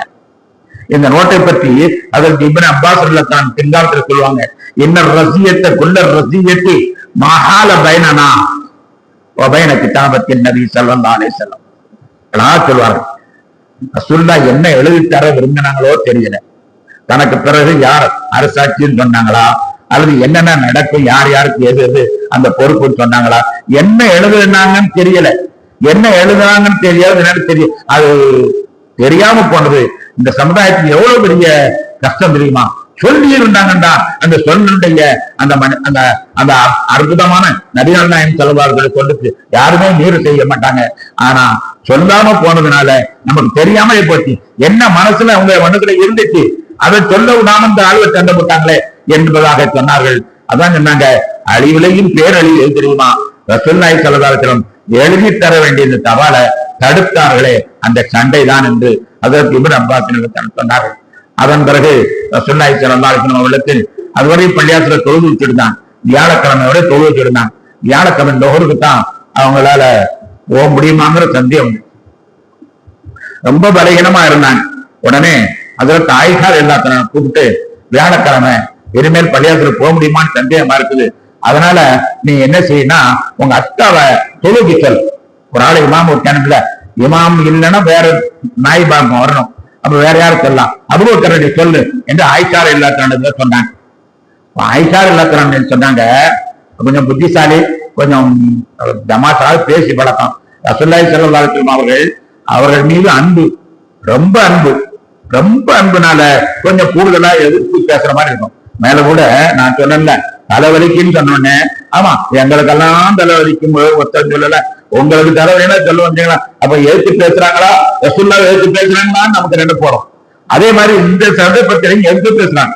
அபூபக்கரை நீங்க தொழுகை சொல்லுங்க என்பதாக சொன்ன உடனே, வேணாம் அபூபக்கர் ரொம்ப அழுவாரு, அவரு வேணாம், உமர வேண்டாம் போச்சணும், உமர வேண்டாம் தொழுகை சொல்லுங்க என்பதாக சொன்னார். சொன்னதோடு மட்டுமல்லாமல் ரசூலுல்லாஹ்வுடைய மனைவிகள்ல ஹப்ஸா உமருடைய மகனும் இருக்கிறாங்க. ஆயிஷா இருந்தா அபூபக்கருடைய மகன், ஹப்ஸா உமருடைய மகன். ஹப்ஸா நாயத்தை கூப்பிட்டு நீ சொல்லுமா எங்க அத்தாவை தொழுவி சொல்லு கிளப்பி விட்டாங்க. நீங்க எங்க அத்தாவை தொழுவி சொன்ன ஏன் அவத்தா மட்டும் சொல்றீங்க, எங்க அத்தாவை சொல்லுங்க அப்படின்னு நீ சொல்லு என்று அவர்கள் சொன்னாங்க. அவங்க சொல்லிட்டாங்க. சொன்ன உடனே ரசூலுல்லாஹி ஸல்லல்லாஹு அலைஹி வஸல்லம் கோபம், இன்ன சவாஹிபு யூசுப், நீங்க எல்லாம் யூசுப் அலைஹிஸ்ஸலாத்தை கெடுத்த கோப்புடைய மாதிரி பொட்டச்சிய மாதிரி, யூசுப் அலைஹிஸ்ஸலாத்தை கெடுத்த பொட்டச்சிய மாதிரி என்னை கெடுக்க பாக்குறீங்களா? குரு அபூபக்கர் கடுமையா சத்தம் போட்டாங்க. சத்தம் போட்ட பிறகுதான் ஹஜ்ரத் அபூபக்கர் ரலியல்லாஹு அன்ஹுவுக்கு அந்த செய்தி போச்சு. ஹஜ்ரத் அபூபக்கர் ரலியல்லாஹு அன்ஹு தான் அன்றிலிருந்து தொழுக ஆரம்பிக்கிறார். எப்படி ஆயிஷா நாயகம் பதர்க்கமா பேசுறாங்கன்னா ரசூலுல்லாஹி ஸல்லல்லாஹு அலைஹி வஸல்லம் அவர்கள் மீது அவர்களுக்கு அன்பு. ஒரு சமயத்துல ஒரு நண்பர் வந்து கேட்டார், மன் அஹப்புன் நாஸ் இலைக்க யா ரசூலல்லாஹ், யா ரசூலல்லாஹ் உங்களுக்கு பிரியமான ஆளு யாரு, உங்களுக்கு பிரியமான ஆளு யாரு என்று கேட்டார். அப்போ ரசூலுல்லாஹி ஸல்லல்லாஹு அலைஹி வஸல்லம் சொன்னாங்க ஆயிஷா என்று சொன்னாங்க. வந்தவருக்கு நம்ம பேரத்தான் சொல்லுவாங்கன்னு நினைச்சிட்டு வந்தாரு, வேற யாரும் இல்ல இப்னு அப்பாஸ் ரலியல்லாஹு அன்ஹு தன் பேரத்தான் சொல்லுவாங்கன்னு நினைச்சு வந்தாங்க. ஆனா கடைசியில் பார்த்தா ஆயிஷா பேர சொல்லிட்டாங்களே, சரி பொம்பளைன்னு சொல்றாங்க தெரியுதுன்னு சொல்லி சரி ஆண்கள்ல கேட்கிறேன் என்று சொன்னாங்க. திருப்பி கொடுத்தாங்க ஆம்பளைல கேட்கிறேன். அப்போது நம்ம பேர் வரும் நினைச்சாங்க. அப்ப ரசூலுல்லாஹ் அபூஹான், அபூஹான்னா அவங்களுடைய தந்தை, ஆயிஷா நாயகத்துடைய தந்தை அபூபக்கர், அபூபக்கர் தான் பிரியமான ஆள் சொன்னாங்க. இதை பார்த்த உடனே பதில் ஆஹா நம்ம 2வது இடத்துக்கு போயிட்டோம். முதல்ல நம்ம தான் நினைச்சிட்டு இருந்தோம். இப்ப ஆயிஷான்னு இருந்த உடனே 2வது இடத்துக்கு வந்தான். இப்ப அபூபக்கர் சொன்ன 3வது இடத்துக்கு வந்தான். இன்னும் என்ன கேள்வி கேட்டு கடைசியில நம்ம இன்னும் தள்ளி போயிடக்கூடாது, அதனால இதோட இருப்போம்னு சொல்லிட்டு அந்த நண்பர் அந்த கேள்வியை முடிச்சாங்க. எதுக்கு சொல்றேன்னா ஆயிஷா இல்லாத ரசூலுல்லாஹ்க்கு பிரியமா இருந்ததுனால அவங்க செல்லமா சில தேவைகளை நம்மகிட்ட அல்லாஹ் இடத்துல கேட்டு நபியிடத்துல கேட்டு பெற்றிருக்காங்க. நமக்காண்டி பல உரிமைகளை நபியிடத்துல கேட்டு பெற்றிருக்காங்க. எத்தனையோ அதிர்ச்சிகளை நம்ம சொல்ல முடியும். இப்பொழுது நம்ம அந்த சரித்திரத்துக்கு போகல. ஆயிஷா நாயகத்துல செல்லமா இருந்த காரணத்தினால பல உரிமைகளை வேற யாரும் அவங்ககிட்ட போய் கேட்க முடியாது. அவங்கள பார்ப்பதற்கே பயமா இருக்கும், பக்கத்துல செல்வதற்கே பயமா இருக்கும். யாரு கேள்வி கேட்கப்படா, ஒருத்தரும் கேள்வி கேட்க மாட்டாங்க. கேள்வி கேட்க முடியாம போது அப்ப செய்திகள் வெளியில் வராது. அப்ப அந்த கேள்வி கேட்டது ஆயிஷா நாயகம். அப்ப ஆயிஷா நாயகத்தின் பிரியத்தினால சில கேள்விகளை அவங்க கேட்பாங்க. அந்த கேட்கக்கூடிய நேரத்துல அது சமயத்தில் நம்ம முரண்பாடா தெரியும். அதனால ஆயிஷா நாயகத்தின் கோவிக்கிறதுல அர்த்தம் இல்லை. கணேசத்திற்குரிய பெருமக்களே, அருந்தவர்கள் நபிகள் நாயகம் ஸல்லல்லாஹு அலைஹி வஸல்லம் அவர்கள் நோய்க்கு வீட்டிலேதான் இருந்தார்கள். அதன் பிறகு அபூபக்கர் ரலியல்லாஹு அன்ஹு கோவிச்சு விட்டாங்க. அது பேர் வெள்ளிக்கிழமை வந்தது. வெள்ளிக்கிழமை நான் தொழுகைக்கு போறேன் என்று சொன்னார். சரி என்று அவர்கள் கால் போடிட்டுக் கொண்டு 2 பேர் அவங்களை அழைச்சிட்டு போறாங்க. ஒரு பக்கத்துல ஹஜ்ரத் ஃபதுல் இப்னு அப்பாஸும் இன்னொரு பக்கத்துல அலி ரலியல்லாஹு அன்ஹு 2 பேரும் பிடிச்சிட்டு போறாங்க. கால் போட்டுட்டு போயிட்டு கோடு போட்டு போயிட்டு உள்ள இருக்கு. வெள்ளிக்கிழமை ஜும்மா நேரம். நம்ம நபிகள் நாயகம் ஸல்லல்லாஹு அலைஹி வஸல்லம் அவர்கள் உள்ளே செல்கிறார்கள். அபூபக்கர் தொழு வைக்க ஆரம்பித்துக் கொண்டிருக்கிறார். ரசூலுல்லாஹ் பார்த்தோன்னே அவர் பின்தங்க ஆரம்பித்தார். பின்தங்கினோடனே ரசூலுல்லாஹி ஸல்லல்லாஹு அலைஹி வஸல்லம் நீங்க அங்கேயே தொழுங்கன்னு சொல்லி பக்கத்துல அவருக்கு வலப்பக்கமாக தன்னை உட்கார சொன்னார். உட்கார வச்சு ரசூலுல்லாஹி ஸல்லல்லாஹு அலைஹி வஸல்லம் அவர்கள் தொழுவித்தார்கள். உமர் அபூபக்கர் ரலியல்லாஹு அன்ஹு அந்த தொழுகையை மக்களுக்கு எடுத்து தொழுவார். அதாவது அவங்க சொல்லக்கூடியத எடுத்து சொன்னாங்க. ஆனா தொழுவது ரசூலுல்லாஹி ஸல்லல்லாஹு அலைஹி வஸல்லம் அந்த ஜும்மா ரசூலுல்லாஹி ஸல்லல்லாஹு அலைஹி வஸல்லம் சத்தம் போட முடியாததான் நடத்தினால் அவர்கள் அப்படியே உட்கார்ந்து தொழுகை நடத்தினார்கள். அபூபக்கர் ரலியல்லாஹு அன்ஹு அதை கேட்டு இந்த மக்களுக்கு தொழுத்தார். 2 இமாம் அன்னைக்கு தான் நடந்தது கணியத்திற்குள்ள. அதன் பிறகு சனிக்கிழமை மக்கள் எல்லாம் எதிர்பார்க்கிறார்கள் என்று அவர்களுக்கு தகவல் வந்தது. ஜும்மாவுக்கு மட்டும் தொழுவிச்சுட்டு வந்துட்டாங்க, போகல. சனிக்கிழமை மக்கள் எல்லாம் உங்களை எதிர்பார்க்கிறாங்க என்பதாக தகவல் வந்தது. சரி என்ற சொல்ல பிரியமாக தொழுவலா என்று எண்ணார்கள். எண்ணம் கடுமையான காய்ச்சல். இந்த காலத்துல காய்ச்சலுக்கு என்ன செய்யறாங்க தெரியுமா? உடனே ஐஸ் கட்டியும் ஆவாங்க. காய்ச்சல் கூட ஐஸ் கட்டி. ஒரு காலத்துல காய்ச்சல் சொன்னா கருவை நாடு அப்படி இருக்கும். இப்ப நான் அப்படி இல்லை, ஐஸ் கட்டி தான் வைக்கிறாங்க. அப்ப அந்த காய்ச்சலுக்கு ஐஸ் கட்டி தான் சரியான சுகம் தெரியுதா? அதனால ரசூலுல்லாஹி ஸல்லல்லாஹு அலைஹி வஸல்லம் அவர்கள் என்னை ஒரு பெரிய டேப்டால உட்கார வச்சு 7 கிணத்திலிருந்து தண்ணீர் கொண்டு வந்து என் தலையில ஊத்துங்க என்று சொல்கிறார். மதீனாவில் 7 கிணறு, பிரபலமான கிணறு, சிறப்பான கிணறுகள். பரக்கத்தான கிணறுகள். அந்த 7 கிணத்திலிருந்து தண்ணி கொண்டு வந்து என் தரையில் ஊத்துங்கள் என்று ஒரு பெரிய தேக்கால உட்கார வச்சு 7 கிணத்து தண்ணீரை ஊத்தப்படுது. ஐஸ் கட்டி வைக்கிறதை போன்று அந்த காலத்துல அந்த தண்ணீரை ஊத்த ஊத்த காற்ற கொஞ்சம் சுகமான மாதிரி இருந்தது. சுகமான மாதிரி இருந்துச்சு. சரின்னு அவர்கள் அப்படியே கொஞ்சம் தெளிவான இருந்துச்சு. போனாங்க தாண்டி தட்டையிட்டே போட்டு புறப்படும் போது மறுபடியும் மயக்கம் வந்த உடனே மயக்கம் வந்து தெளிந்தார்கள். தெளிந்த உடனே திரும்பவும் 7 கிணத்து தண்ணீரை கொண்டு வராங்க என்று சொல்லி ஒரு டேக்டால் உட்கார்ந்து வச்சு அதுக்கு மேல 7 கிணத்து தண்ணீர் ஊற்றப்பட்டது. அப்பவும் சுகமானது மாதிரி தெரிந்தது. மூன்றாவது அளவில் உட்கார வைத்தார். 3வது அளவில் உட்கார வைத்து 3வது அளவு ஊற்றப்பட்டது. அப்பொழுதும் அவர்கள் நாய் செல்வார்கள். கொஞ்சம் மயக்கம் தெளித மாதிரி போகல. கடைசியில் அவங்க போகவே இல்லை. வெள்ளிக்கிழமைக்கு பிறகு ரசூலுல்லாஹி ஸல்லல்லாஹு அலைஹி வஸல்லம் அவர்கள் பள்ளிவாசலுக்கு போகவே இல்லை. அது போய் வீட்டிலே இருந்தார்கள். வீட்டில இருக்கும்போது அவங்க மக்கள்கிட்ட எல்லாம் சொல்லியிருந்தாங்க, இந்த பச்சளை மருந்து, இந்த கிராமத்தில் உள்ளவங்க இதை கொடுத்தா சரியா போயிடும், அதை கொடுத்தா சரியா போயிடும், ஏதாவது மருந்து கொடுக்கறது நம்ம ஊர்லயும் பழக்கம் இருக்கு. உடம்பு தெரியும்னா இதை கொடுத்தா சரியா போயிடும், அதை கொடுத்தா சரியா போயிடும் சொல்லி எனக்காவது இலையை கரைச்சு கொடுப்பாங்க. பழையங்காலத்து வித்தியானம் அப்படிங்க, பழையங்காலத்து வைத்தியம்.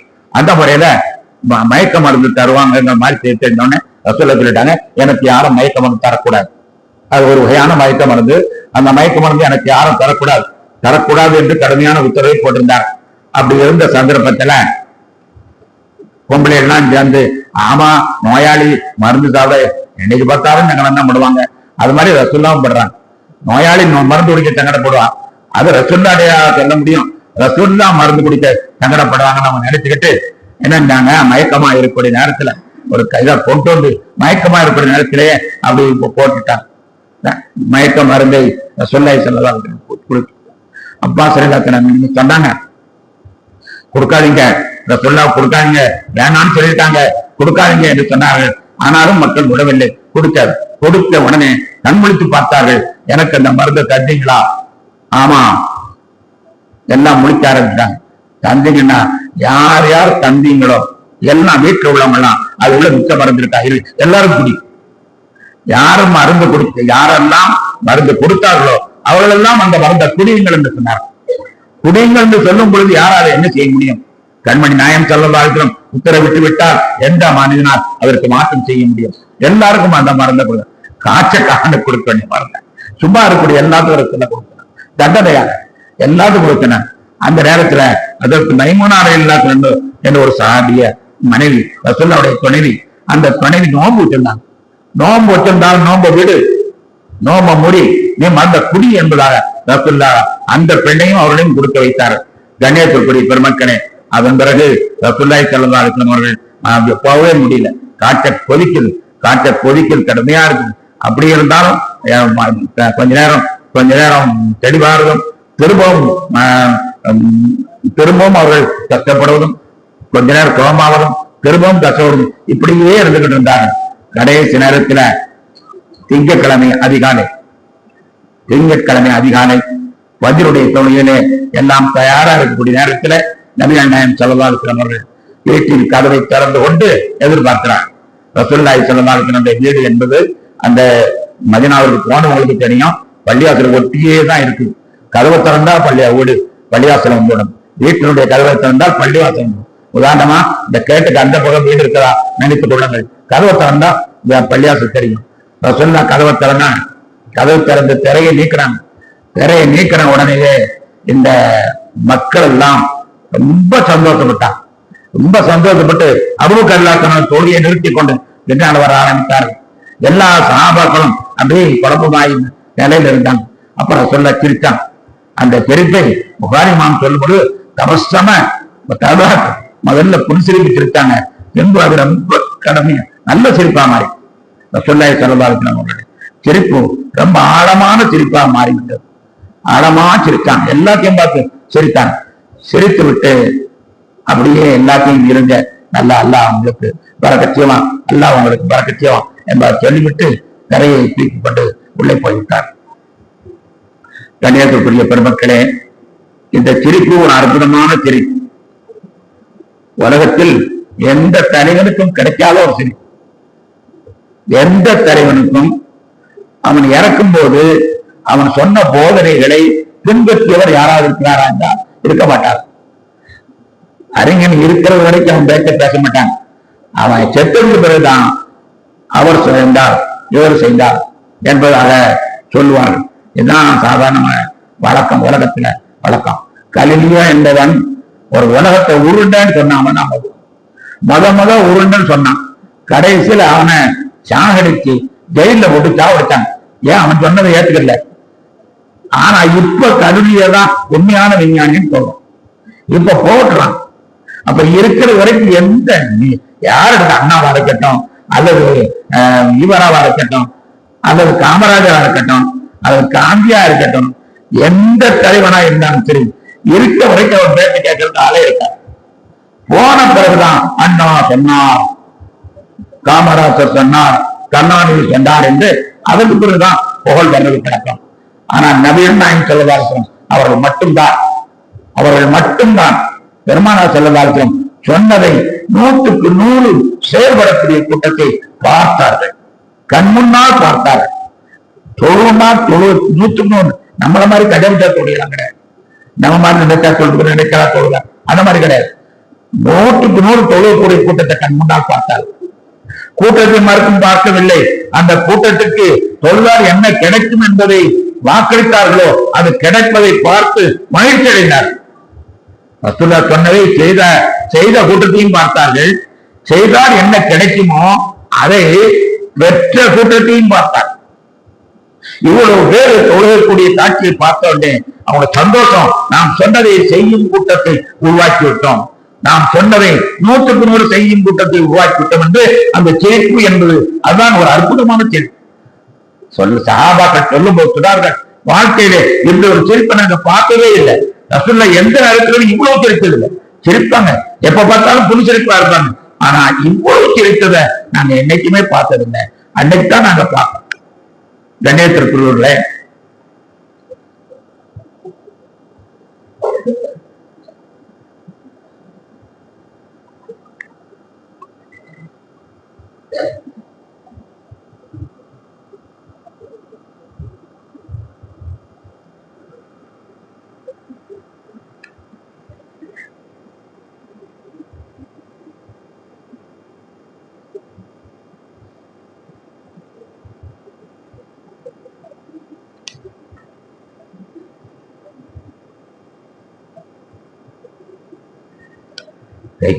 காலையில இருந்த உடல்நிலைக்கு நீ பேச முடியுமானே தெரியாம இருந்துச்சு.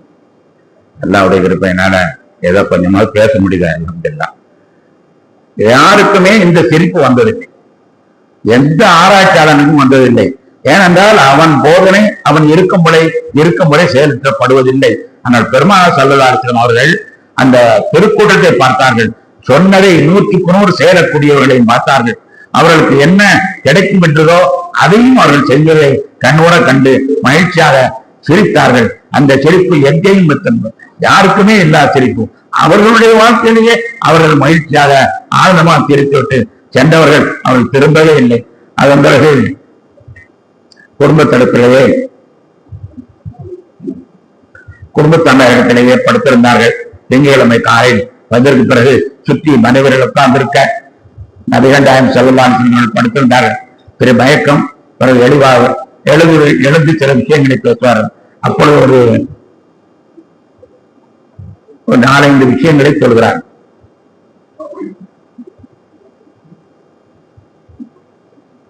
ஒன்னாவதாக, நான் இறந்து விட்டால் என்ன செய்ய வேண்டும் அதை பற்றி சொல்லுகிறார்கள். நான் இறந்து விட்டால் இன்னும் 6 தான் குளிப்பாட்டணும். அலி ரலியல்லாஹு அன்ஹு அவர்கள், அப்பாஸ் ரலியல்லாஹுடைய பிள்ளைங்க அலி ரலியல்லாஹு அன்ஹு அவர்கள், குசம் ரலியல்லாஹு அன்ஹு அவர்கள், ஃபதுல் இப்னு அப்பாஸ் ரலியல்லாஹு அன்ஹு, இன்னும் அவருடைய வளர்ப்பானுடைய மன்னர் உசாமா ரலியல்லாஹு அன்ஹு, இன்னும் அவருடைய அடிமை சக்ரான், இவங்க மட்டும்தான் சக்கரான் அடிமை, இவங்க மட்டும்தான் குளிப்பாட்டணும். இந்த ஆடையிலேயே தபன் செய்யணும், வேற ஆடை மாற்றக்கூடாது.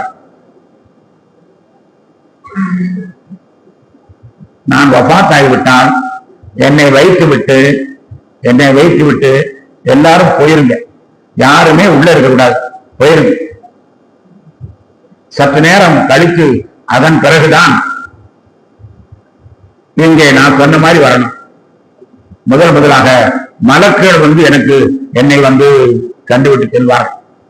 அதன் பிறகு நம்முடைய உறவினர்களிலே மிக நெருக்கமான மனைவிகள், இதை போன்ற நெருக்கமான உறவினர்கள் அதன் பிறகு வர வேண்டும். அதன் பிறகு மற்ற மனைவிமார்கள், மற்றவர்கள், சுற்றத்தார்கள் எல்லாம் எல்லாருமே தனித்தனியாக பார்க்கணும். தனித்தனியாக பார்க்கணும். பார்த்துட்டு போயிடணும். அதன் பிறகு முஹாஜிர்கள், அன்சாரிகள், அதன் பிறகு சாதாரணமான அன்சாரி உள்ள பெண்கள் இவர்கள் வர வேண்டும் என்று அவரிடத்தில் வசியத்தினார். வசியத் செய்துவிட்டு அப்படியே அமர்ந்திருந்தார்கள். அந்த நேரத்திற்கான ஹஜ்ரத் ஃபாத்திமா ரலியல்லாஹு அவர்கள் அங்கே வந்தார்கள். ஃபாத்திமா ரலியல்லாஹு பார்த்த உடனேயே நபிகள் நாயகம் ஸல்லல்லாஹு அலைஹி வஸல்லம் அவர்களை குறிப்பிட்டு சாதாரணமாக ஒரு செய்தி சொன்னார். சொன்ன உடனேயே ஹஜ்ரத் ஃபாத்திமா ரலியல்லாஹு அவர்கள் தேம்பி அழுக ஆரம்பித்து விட்டார். தேம்பி அழுவதை பார்த்த நபிகள் நாயகம் ஸல்லல்லாஹு அலைஹி வஸல்லம் அவர்கள் திரும்பவும் விட்டு காதிலே ஒரு செய்தியை சொன்னார். சொன்ன உடனே ஃபாத்திமா சிரித்துட்டான். சிரிச்சுட்டாங்க.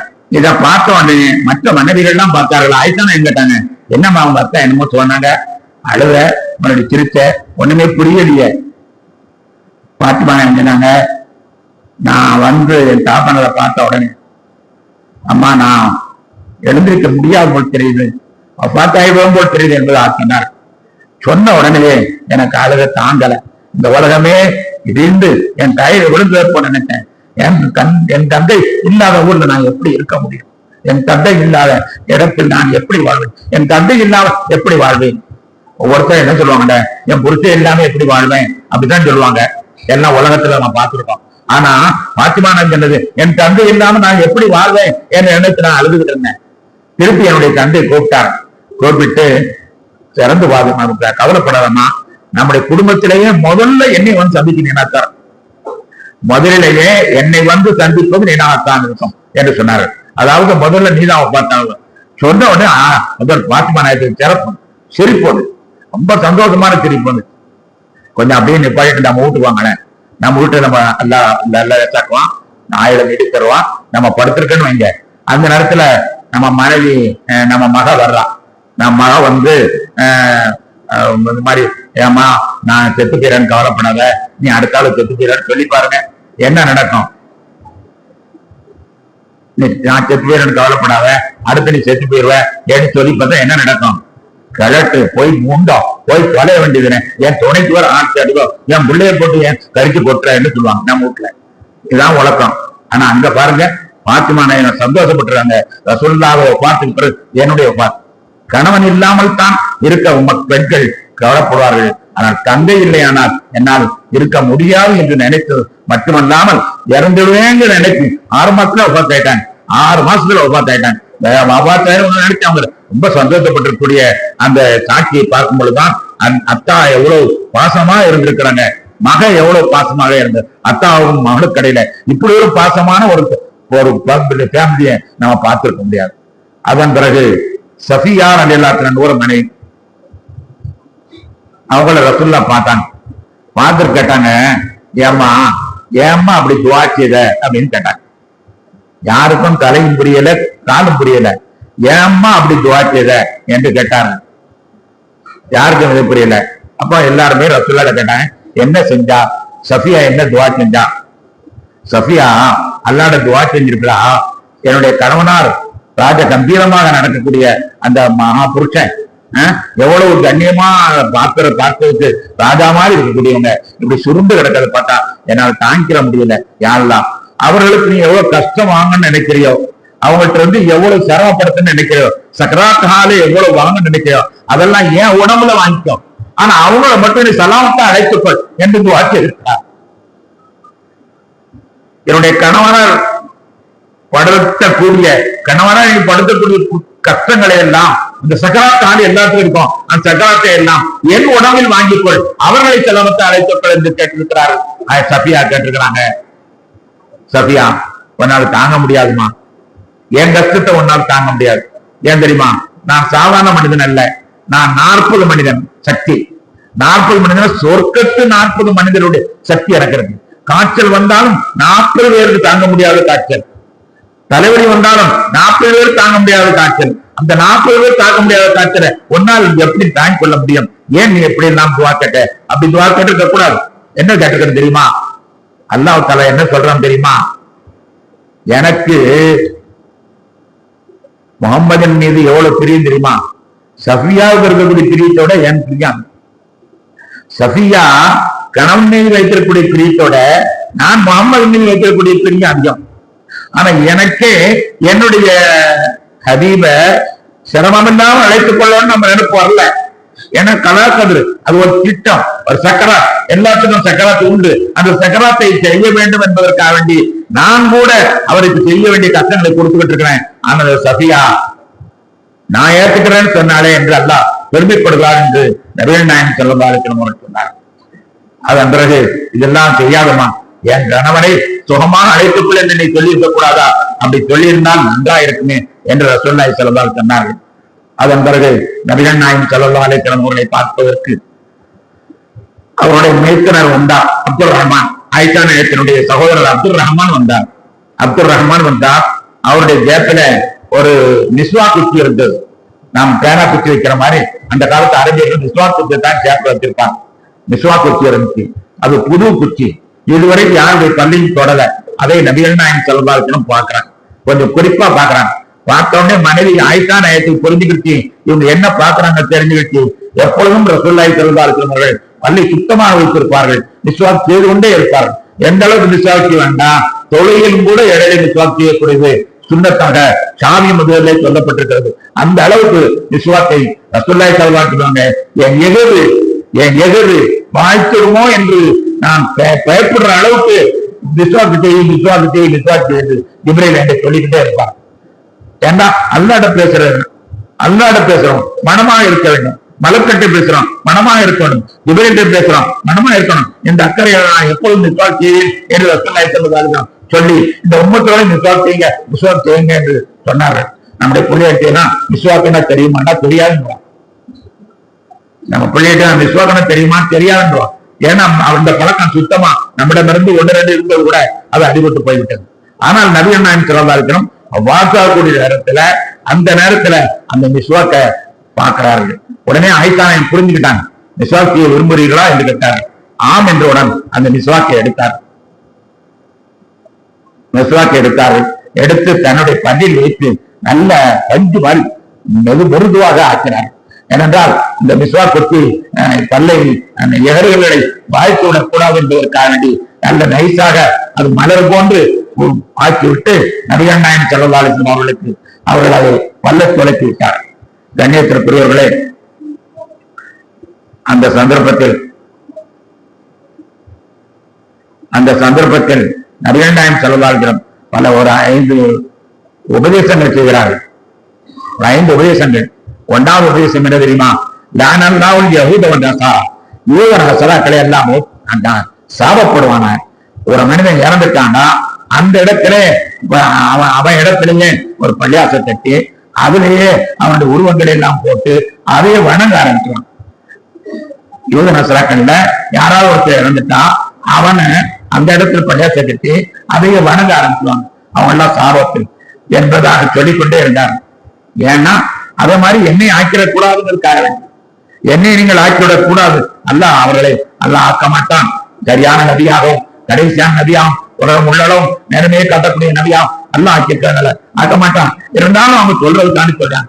யூதர்கள் நஸராக்களை நாசமாகட்டும், அவர்கள் தன்னுடைய நல்லவர்கள் இறந்த பொழுது அதை பள்ளியாசலா கட்டி அதை வணங்க ஆரம்பிச்சுவாங்க. அது சாபக்கேடு சொல்லுவாங்க. இது முதலாவது சொன்னார். 2வதாக சொன்னார்கள் அஹ்ஸினுல் தன்ன பில்லாஹ், அல்லாஹ்வை பற்றி நல்ல எண்ணங்கள், அல்லாஹ் பற்றி நல்ல எண்ணங்கள். ரசூலுல்லாஹி ஸல்லல்லாஹு அலைஹி வஸல்லம் சொன்னது அல்லாஹ்வை பற்றி நல்ல எண்ணங்கள். சில பேருக்கு என்ன இருந்தாலும் என்ன அல்லாஹ் என்னை மட்டும் சோதிக்கிறான், என்ன அல்லாஹ் அவனை என்ன விட்டுறான், என்ன அல்லாஹ் எனக்கு மட்டும் கஷ்டம் தரான், என்ன அல்லாஹ் எப்ப பார்த்தாலும் அல்லாஹ் திட்டிகிட்டே இருக்கிறதா திருப்பலாம். அத்த ரசூலுல்லாஹி இல்ல, அல்லாஹ்வை நல்லதா நினைங்கள், உங்களுக்கு நல்லதான் செய்வான், நல்லதான் செய்யறான். எப்ப பார்த்தாலும் நீங்க அல்லாஹ்வை நல்லவனாக எண்ணுங்கள், அவனை நன்மையா நல்லுங்கள் என்று 2வது சொன்னார். 3வது சொன்னார்கள் அஸ்ஸலாத்து மா மலக்கத் ஐமானுக்கும், தொழுகையை பேணி தொழுது வாருங்கள். உங்களுடைய அடிமைகளை நல்ல முறையில வளர்த்துவார்கள். அடிமைகள் அந்த காலத்தில் இருந்துச்சு, இப்ப இல்ல. அந்த அடிமைகளை கொடுமைப்படுத்தாதீங்க. அவளை உங்களுடைய சகோதரர்களை கொண்டு, உங்களுடைய சிறிய தகப்பனாரை கொண்டு அவர்களை நடத்துங்க. இதை மூன்றாவதாக சொன்னார்கள். நாலாவதாக அல்லாஹ் சக்கராத்தில் மோத், சக்கராத்தில் மோத், அதை விட்டு எனக்கு உதவி செய். சக்கராத்தில் மோத், இந்த கஷ்டம் தாங்க முடியல, எனக்கு உதவி செய் என்பதாக சொன்னார்கள். ஐந்தாவதாக நாமந்தாவானை நபியின் சித்திக்கன வச்சுகதா, நபிமார்கள் சித்திக்கிறது சோதாக்களோடு இருக்கட்டும் என்பதாக சொன்னார். சொல்லிவிட்டு கடைசியாக அர் ரஃபீக்குல்லா அலா, அர் ரஃபீக்குல்லா அலா என்று சொன்னார். உயர்ந்த நண்பன், உயர்ந்த நண்பன், 3 வார்த்தை சொன்னார்கள். சொன்ன உடனேயே அதற்கு ஆயிட்டார் எல்லாம் சொன்னாங்க, இனிமேல் உயிர் பிரிஞ்சிடும். ரஃபீக்குல்லா அலாவை தேடிட்டாங்க, உயர்ந்த நண்பனை தேடிட்டாங்க, இனிமே அவங்க உயிரோடு இருக்க மாட்டாங்க என்பதை அதற்கு ஆயிட்டார்கள் சொன்னார்கள். அதோட உயிர் பிரிந்து விட்டார். கண்ணியத்திற்குரிய பெருமக்களே, அதன் பிறகு அவர்களை குளிப்பாட்ட வேண்டும். குளிப்பாட்டுவதற்காக வேண்டி அதே இருந்த இடத்திலே தான், அந்த இடத்திலே தான் ஆடையிலே, அதே இடத்தில் தான், அதே ஆடையில் தான் தபன் செய்ய வேண்டும் என்று சொல்லிவிட்டார். அதே இடத்திலே குளிப்பாட்டுவதற்கான ஆரம்பிக்கும் பொழுது ஒரு சத்தம் ஒன்று கேட்டது. ரசூலுல்லாஹை குளிப்பாட்டும் போது யாரும் பார்க்கப்படாது, பார்த்தா அவங்க கண் குருடாய் என்ற சத்தம் எங்கிருந்தா வந்துச்சு, யாரும் தெரியல. அதை நம்ம ஹிதர் அலைஹிஸ்ஸலாம் இருக்கும் என்பதாக சொல்லிக் கொடுத்தார். ஒரு சத்தம் வந்தது, ரசூலுல்லாஹை யாரும் பார்க்கக்கூடாது, பார்த்தா கண் குருடாய். அதன் பிறகு ரசூலுல்லாஹி ஸல்லல்லாஹு அலைஹி வஸல்லம் அவர்களை குளிப்பாட்ட, சாதாரணமாக குளிப்பாட்டக்கூடிய நேரத்திலே குளிப்பாட்டார்கள். அப்போது ரசூலுல்லாஹி அபூபக்கர் ரலியல்லாஹு சொன்னார்கள், மா கபலல்லாஹு நபியன் இல்லா வஃபீ மௌதிஇல்லதி யுஹிப்பு அன் யுத்ஃபன ஃபீஹி என்று சொன்னார்கள். அதாவது எந்த இடத்துல தஃபன் செய்யணுமோ அந்த இடத்துல தான் அல்லாஹ் உயிரை வாங்குவான். நபிமார்கள் உயிரை வாங்குற இடத்துல தான் தஃபன் செய்யணும், அங்கதான் குழி வெட்டணும், அதுக்கான பொது கபருக்கெல்லாம் அங்கதான் வரிசையா அடக்கணும். அதைத்தான் நம்ம சொல்லக்கூடாது. எந்த இடத்தில் நபிமார்கள் இருக்கிறார்களோ அந்த இடத்தில் தான் தஃபன் செய்ய வேண்டும், அதைத்தான் அல்லாஹ் விரும்புவான் என்பதாக ரசூலுல்லாஹி ஸல்லல்லாஹு அலைஹி வஸல்லம் அவர்கள் சொன்னார்கள். அது அபூபக்கர் ரலியல்லாஹு சொன்னார்கள், ரசூலுல்லாஹி ஸல்லல்லாஹு அலைஹி வஸல்லம் அவர்கள் சொன்னதாக சொன்னார்கள். கண்ணியத்திற்குரிய பெருமக்களே, அதன் பிறகு ஒரு பெரிய அலம்பல் ஏற்படுகிறது.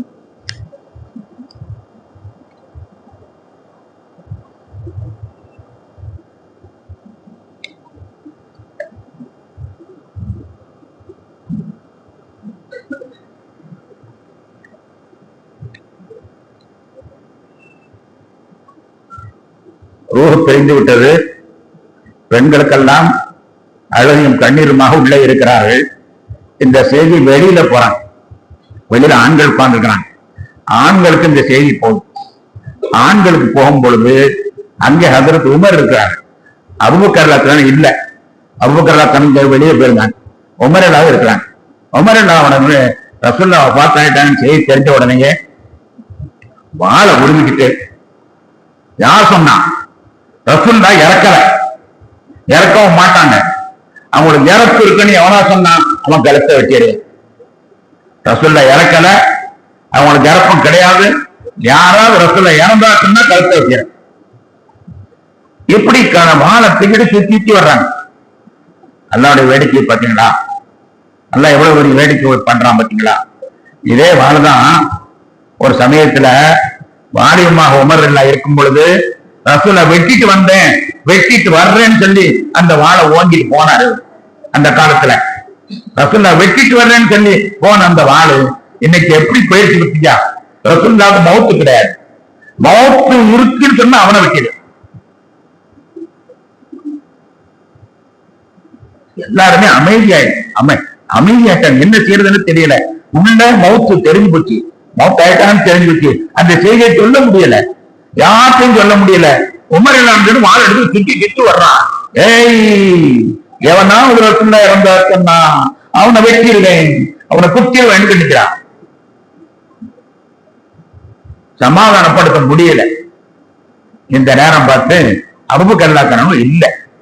பொதுவா பழக்கம் அப்படித்தான், ஒருத்தவங்க மேல நம்ம உயிரா இருந்தா அவங்க மொத்தம் நம்ம எங்கேயாவது இருப்போம், அப்பதான் தப்பிச்சுட்டு இருப்போம். அவங்க மௌத்தாகும் போது இதுவரை கூடவே இருந்திருப்போம், மௌத்தாகும் போது நம்ம அங்க இருக்க மாட்டாங்க. இந்த பழக்கம். அத மாதிரி அபூபக்கர் ரலியல்லாஹு கூடவே இருந்தாங்க. எமை மாதிரி ஒன்றோடு ஒன்று கண்ணும் எமையும் மாதிரி கூட இருந்தாலும் ஆனா அந்த நேரம் பார்த்து ஆள் இல்லாம போயிட்டார், எங்கேயோ போயிட்டார். போயிட்டு அங்கிருந்து வந்தா அபூபக்கர் உமர் அல்லாவை பார்த்தோன்னே அபூபக்கர் எல்லாம் பிடிச்சிட்டான். அபூபக்கர் அல்லாஹ் பார்த்தோன்னே உமர் அல்லாஹ் பிடிச்சிட்டான்.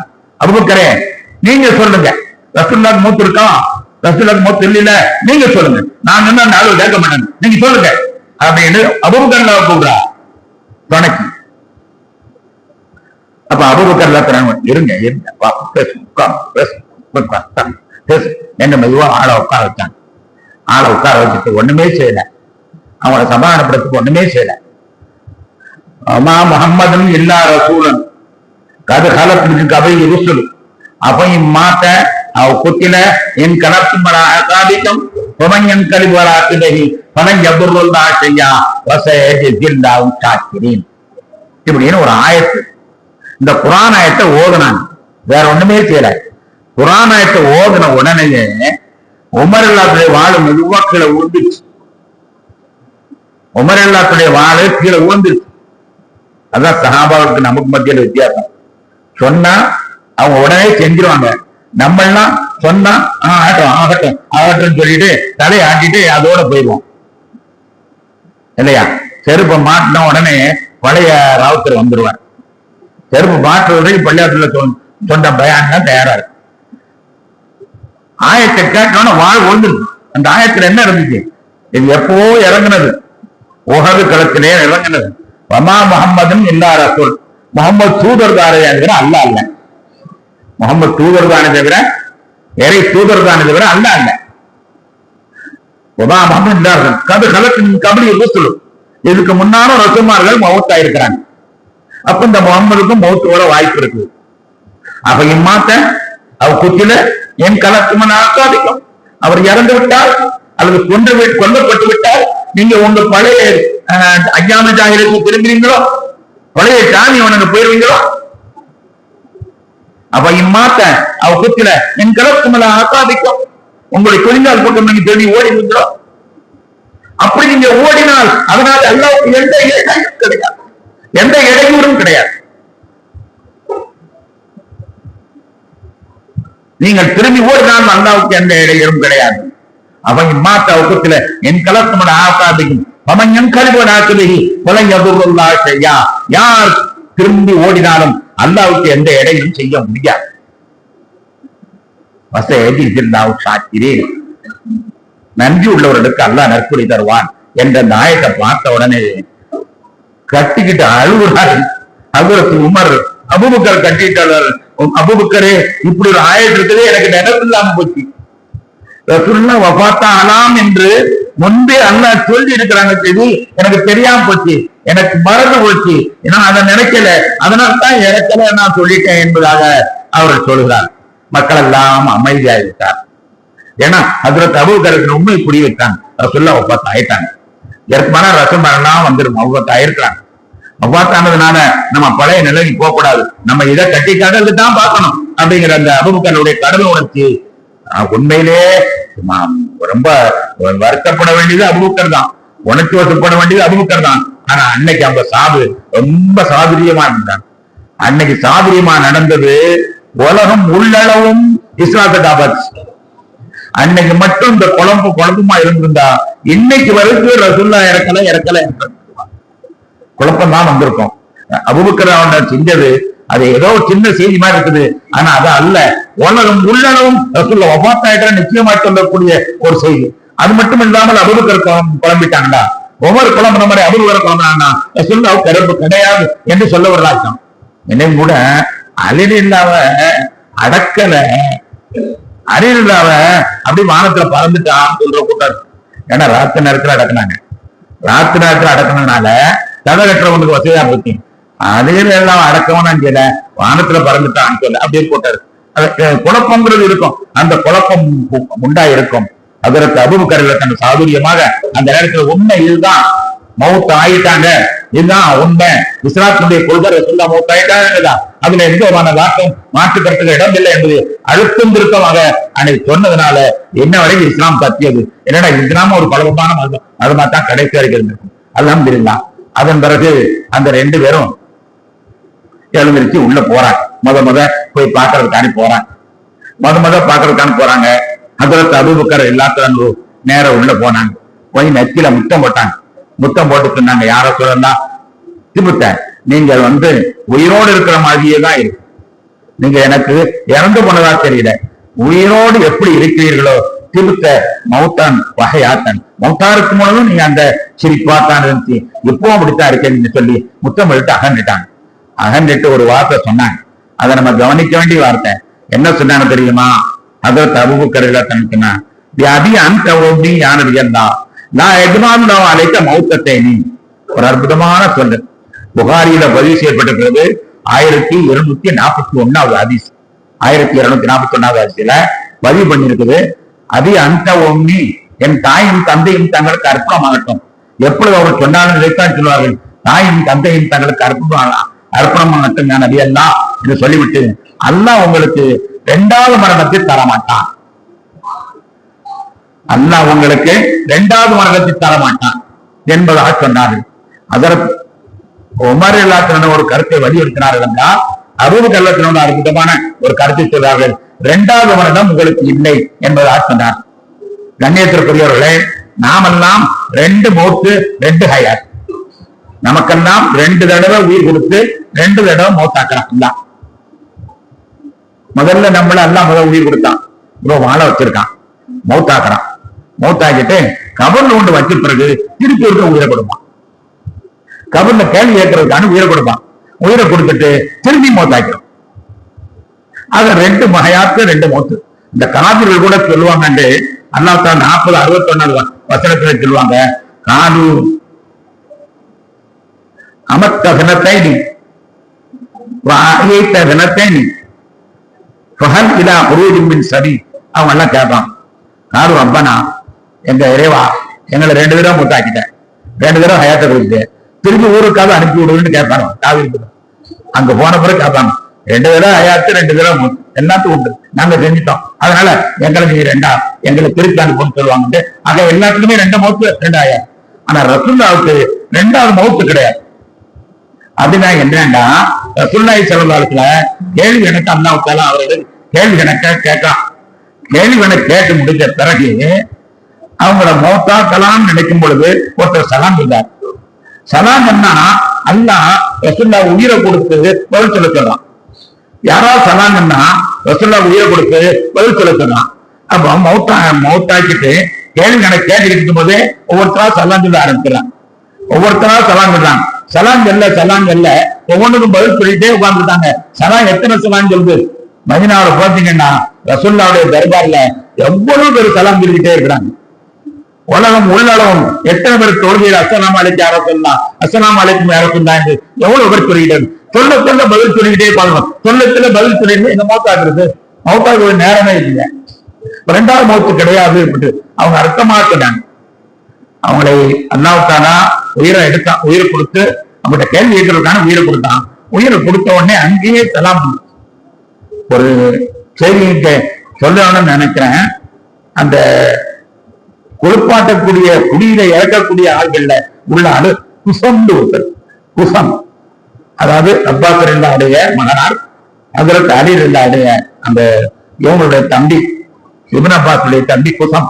குசம் ரெண்டாத்தான் அவரு மன்னரையில அவர் கட்ட மன்னரை கொஞ்சம் ஆழமா இருக்கு. அந்த ஆழத்துல ரொம்ப ஆழமா இருக்கு, இறங்க முடியல இவரால. ஒரு சின்ன பிள்ளை. அப்ப அலிரல்லா கூப்பிட்டு என்னை இறக்கி விடுங்க. இறக்கி விட்டாச்சு. இறக்கி விட்டு இந்த கவன் அந்த ரசூலுல்லாஹ் குறிப்பிட்ட ஆட்கள் அவர் ஒருத்தர். எனவே அவர் நின்று எல்லா கவனம் எல்லாம் முடிச்சாச்சு. முடிச்சுட்டு எல்லாரும் போயிட்டாங்க. எல்லாம் போயிட்டாங்க. இவருக்கு ஏற முடியல. அப்படி உள்ள இருந்துட்டார். இவங்க போனவங்க இந்த பிள்ளைய பத்தி நினைக்கவே இல்லை. அடைக்கிட்டு போனவங்க அந்த அடுத்தடுத்த வேலையை பார்க்க ஆரம்பிச்சாங்க. பிள்ளைய பத்தி நினைக்கவில்லை. கடைசியில படுக்க போகும்போது பார்த்தா குசும காணும். எங்க தேடு போனா கடைசியில எங்க உட்கார்ந்து இருக்காரு? கபூல் தான் உட்கார்ந்து. என்னை யார் தூக்கி விட்டா? தூக்கி விடலையா? நான் உட்கார்ந்துருக்கேன். ரசூலுல்லாஹ் கூடவே இருந்த ஆள் நான் தான் அதிகமா ரசூலுல்லாஹ்வோட இருந்தவன் நான் தான். அபூபக்கர்லாம் விட்டுட்டு போயிட்டார், உமர் விட்டுட்டு போயிட்டார், அலி விட்டுட்டு போயிட்டார். நான் மட்டும்தான் கடைசி வரைக்கும் இருந்தேன். இன்னைக்கு இதுவரைக்கும் நான் இருந்தேன். நான் இருந்து சலாம் சொல்லிக்கிட்டே இருந்தேன். குசம் சொல்றார், சின்ன பிள்ளை சொல்றாரு சலாம்.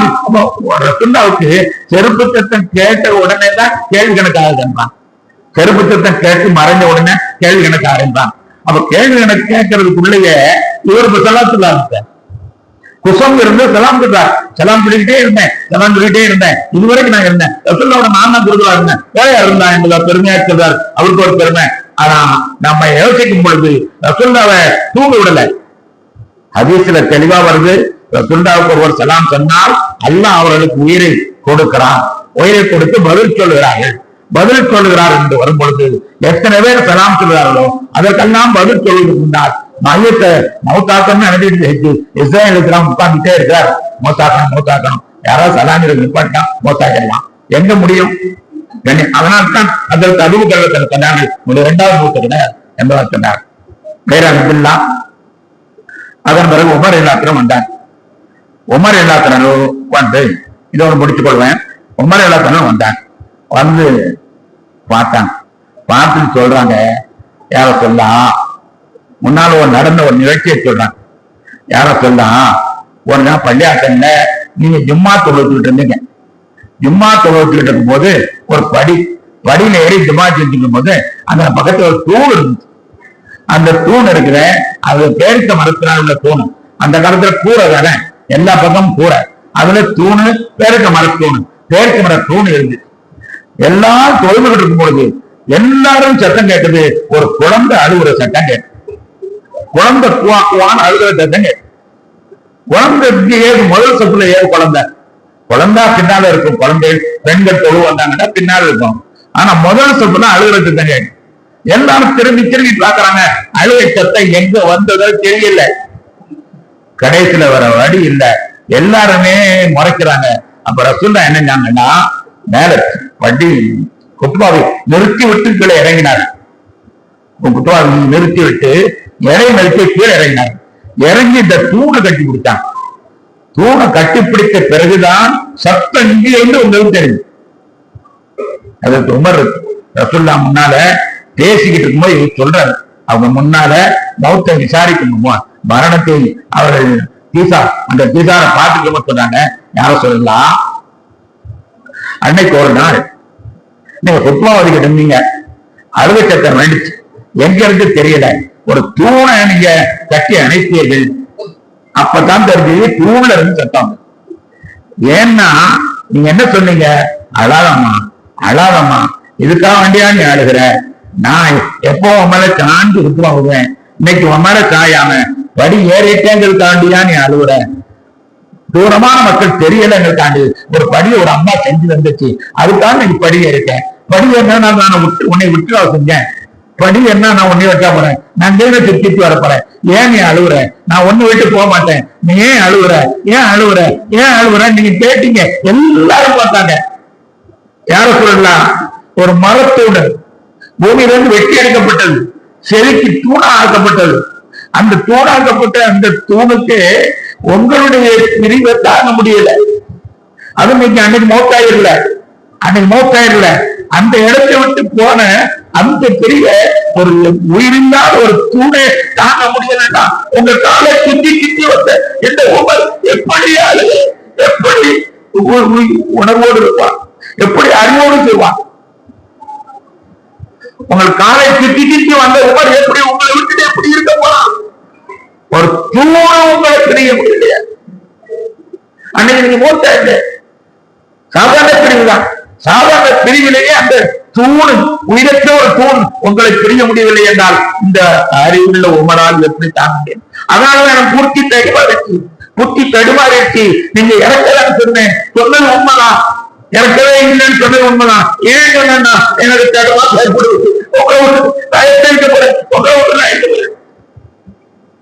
அப்பொழுதுதான் அதற்கு உமர் அவர்களுடைய அந்த வார்த்தையை ரசூலுல்லாஹ் முன்னால சமர்ப்பித்து விட்டு அவர்கள் வந்தார்கள் என்பதை நாம் வரலாற்றிலே பார்க்கிறோம். பெருமானார் மீது எவ்வளவு அன்பு கொண்டிருந்திருக்கிறார்கள் பாருங்கள். ரசூலுல்லாஹ் வஃபாத்துன்னு தெரிஞ்ச உடனேயே அவங்களால தாங்க முடியல. கண்ணியத்திற்குரியவர்களே, அவங்களால தாங்க முடியல. அதே மாதிரி அதற்கு அடியில் இல்லாதவர்கள் அதோடு அவங்க பேச முடியாம ஆயிட்டாங்க. அப்படியே வாயிலாம் ஒண்ணுமே பேச முடியல. தலையை வெட்டினாலும் என்ன கேட்டாலும் யாரும் பேச முடியாது. அந்த மாதிரி அவங்க வாயை மௌனமாக்கி விட்டாரு. அவங்க வீட்டுல ஒரு கோவேர் கழுதை இருந்துச்சு. ரசுல்லா எப்பவும் ஏறுவாங்க. கழுதை அது எனக்கு தெரியும்.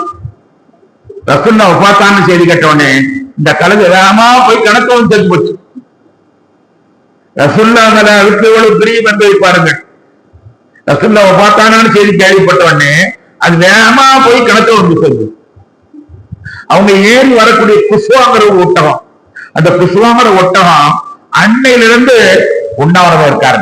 சாப்பிடவே இல்லை. பச்சை தண்ணி வாயில விட 40 நாள் செத்து போச்சு. ரசுல்லா மேல அன்பு வைப்பதற்கு மனிதராக நாம தான் இருக்குன்னு நினைக்காதீங்க. நாம தான் ரசுல்லாவை அன்பு வைக்க போறோம்.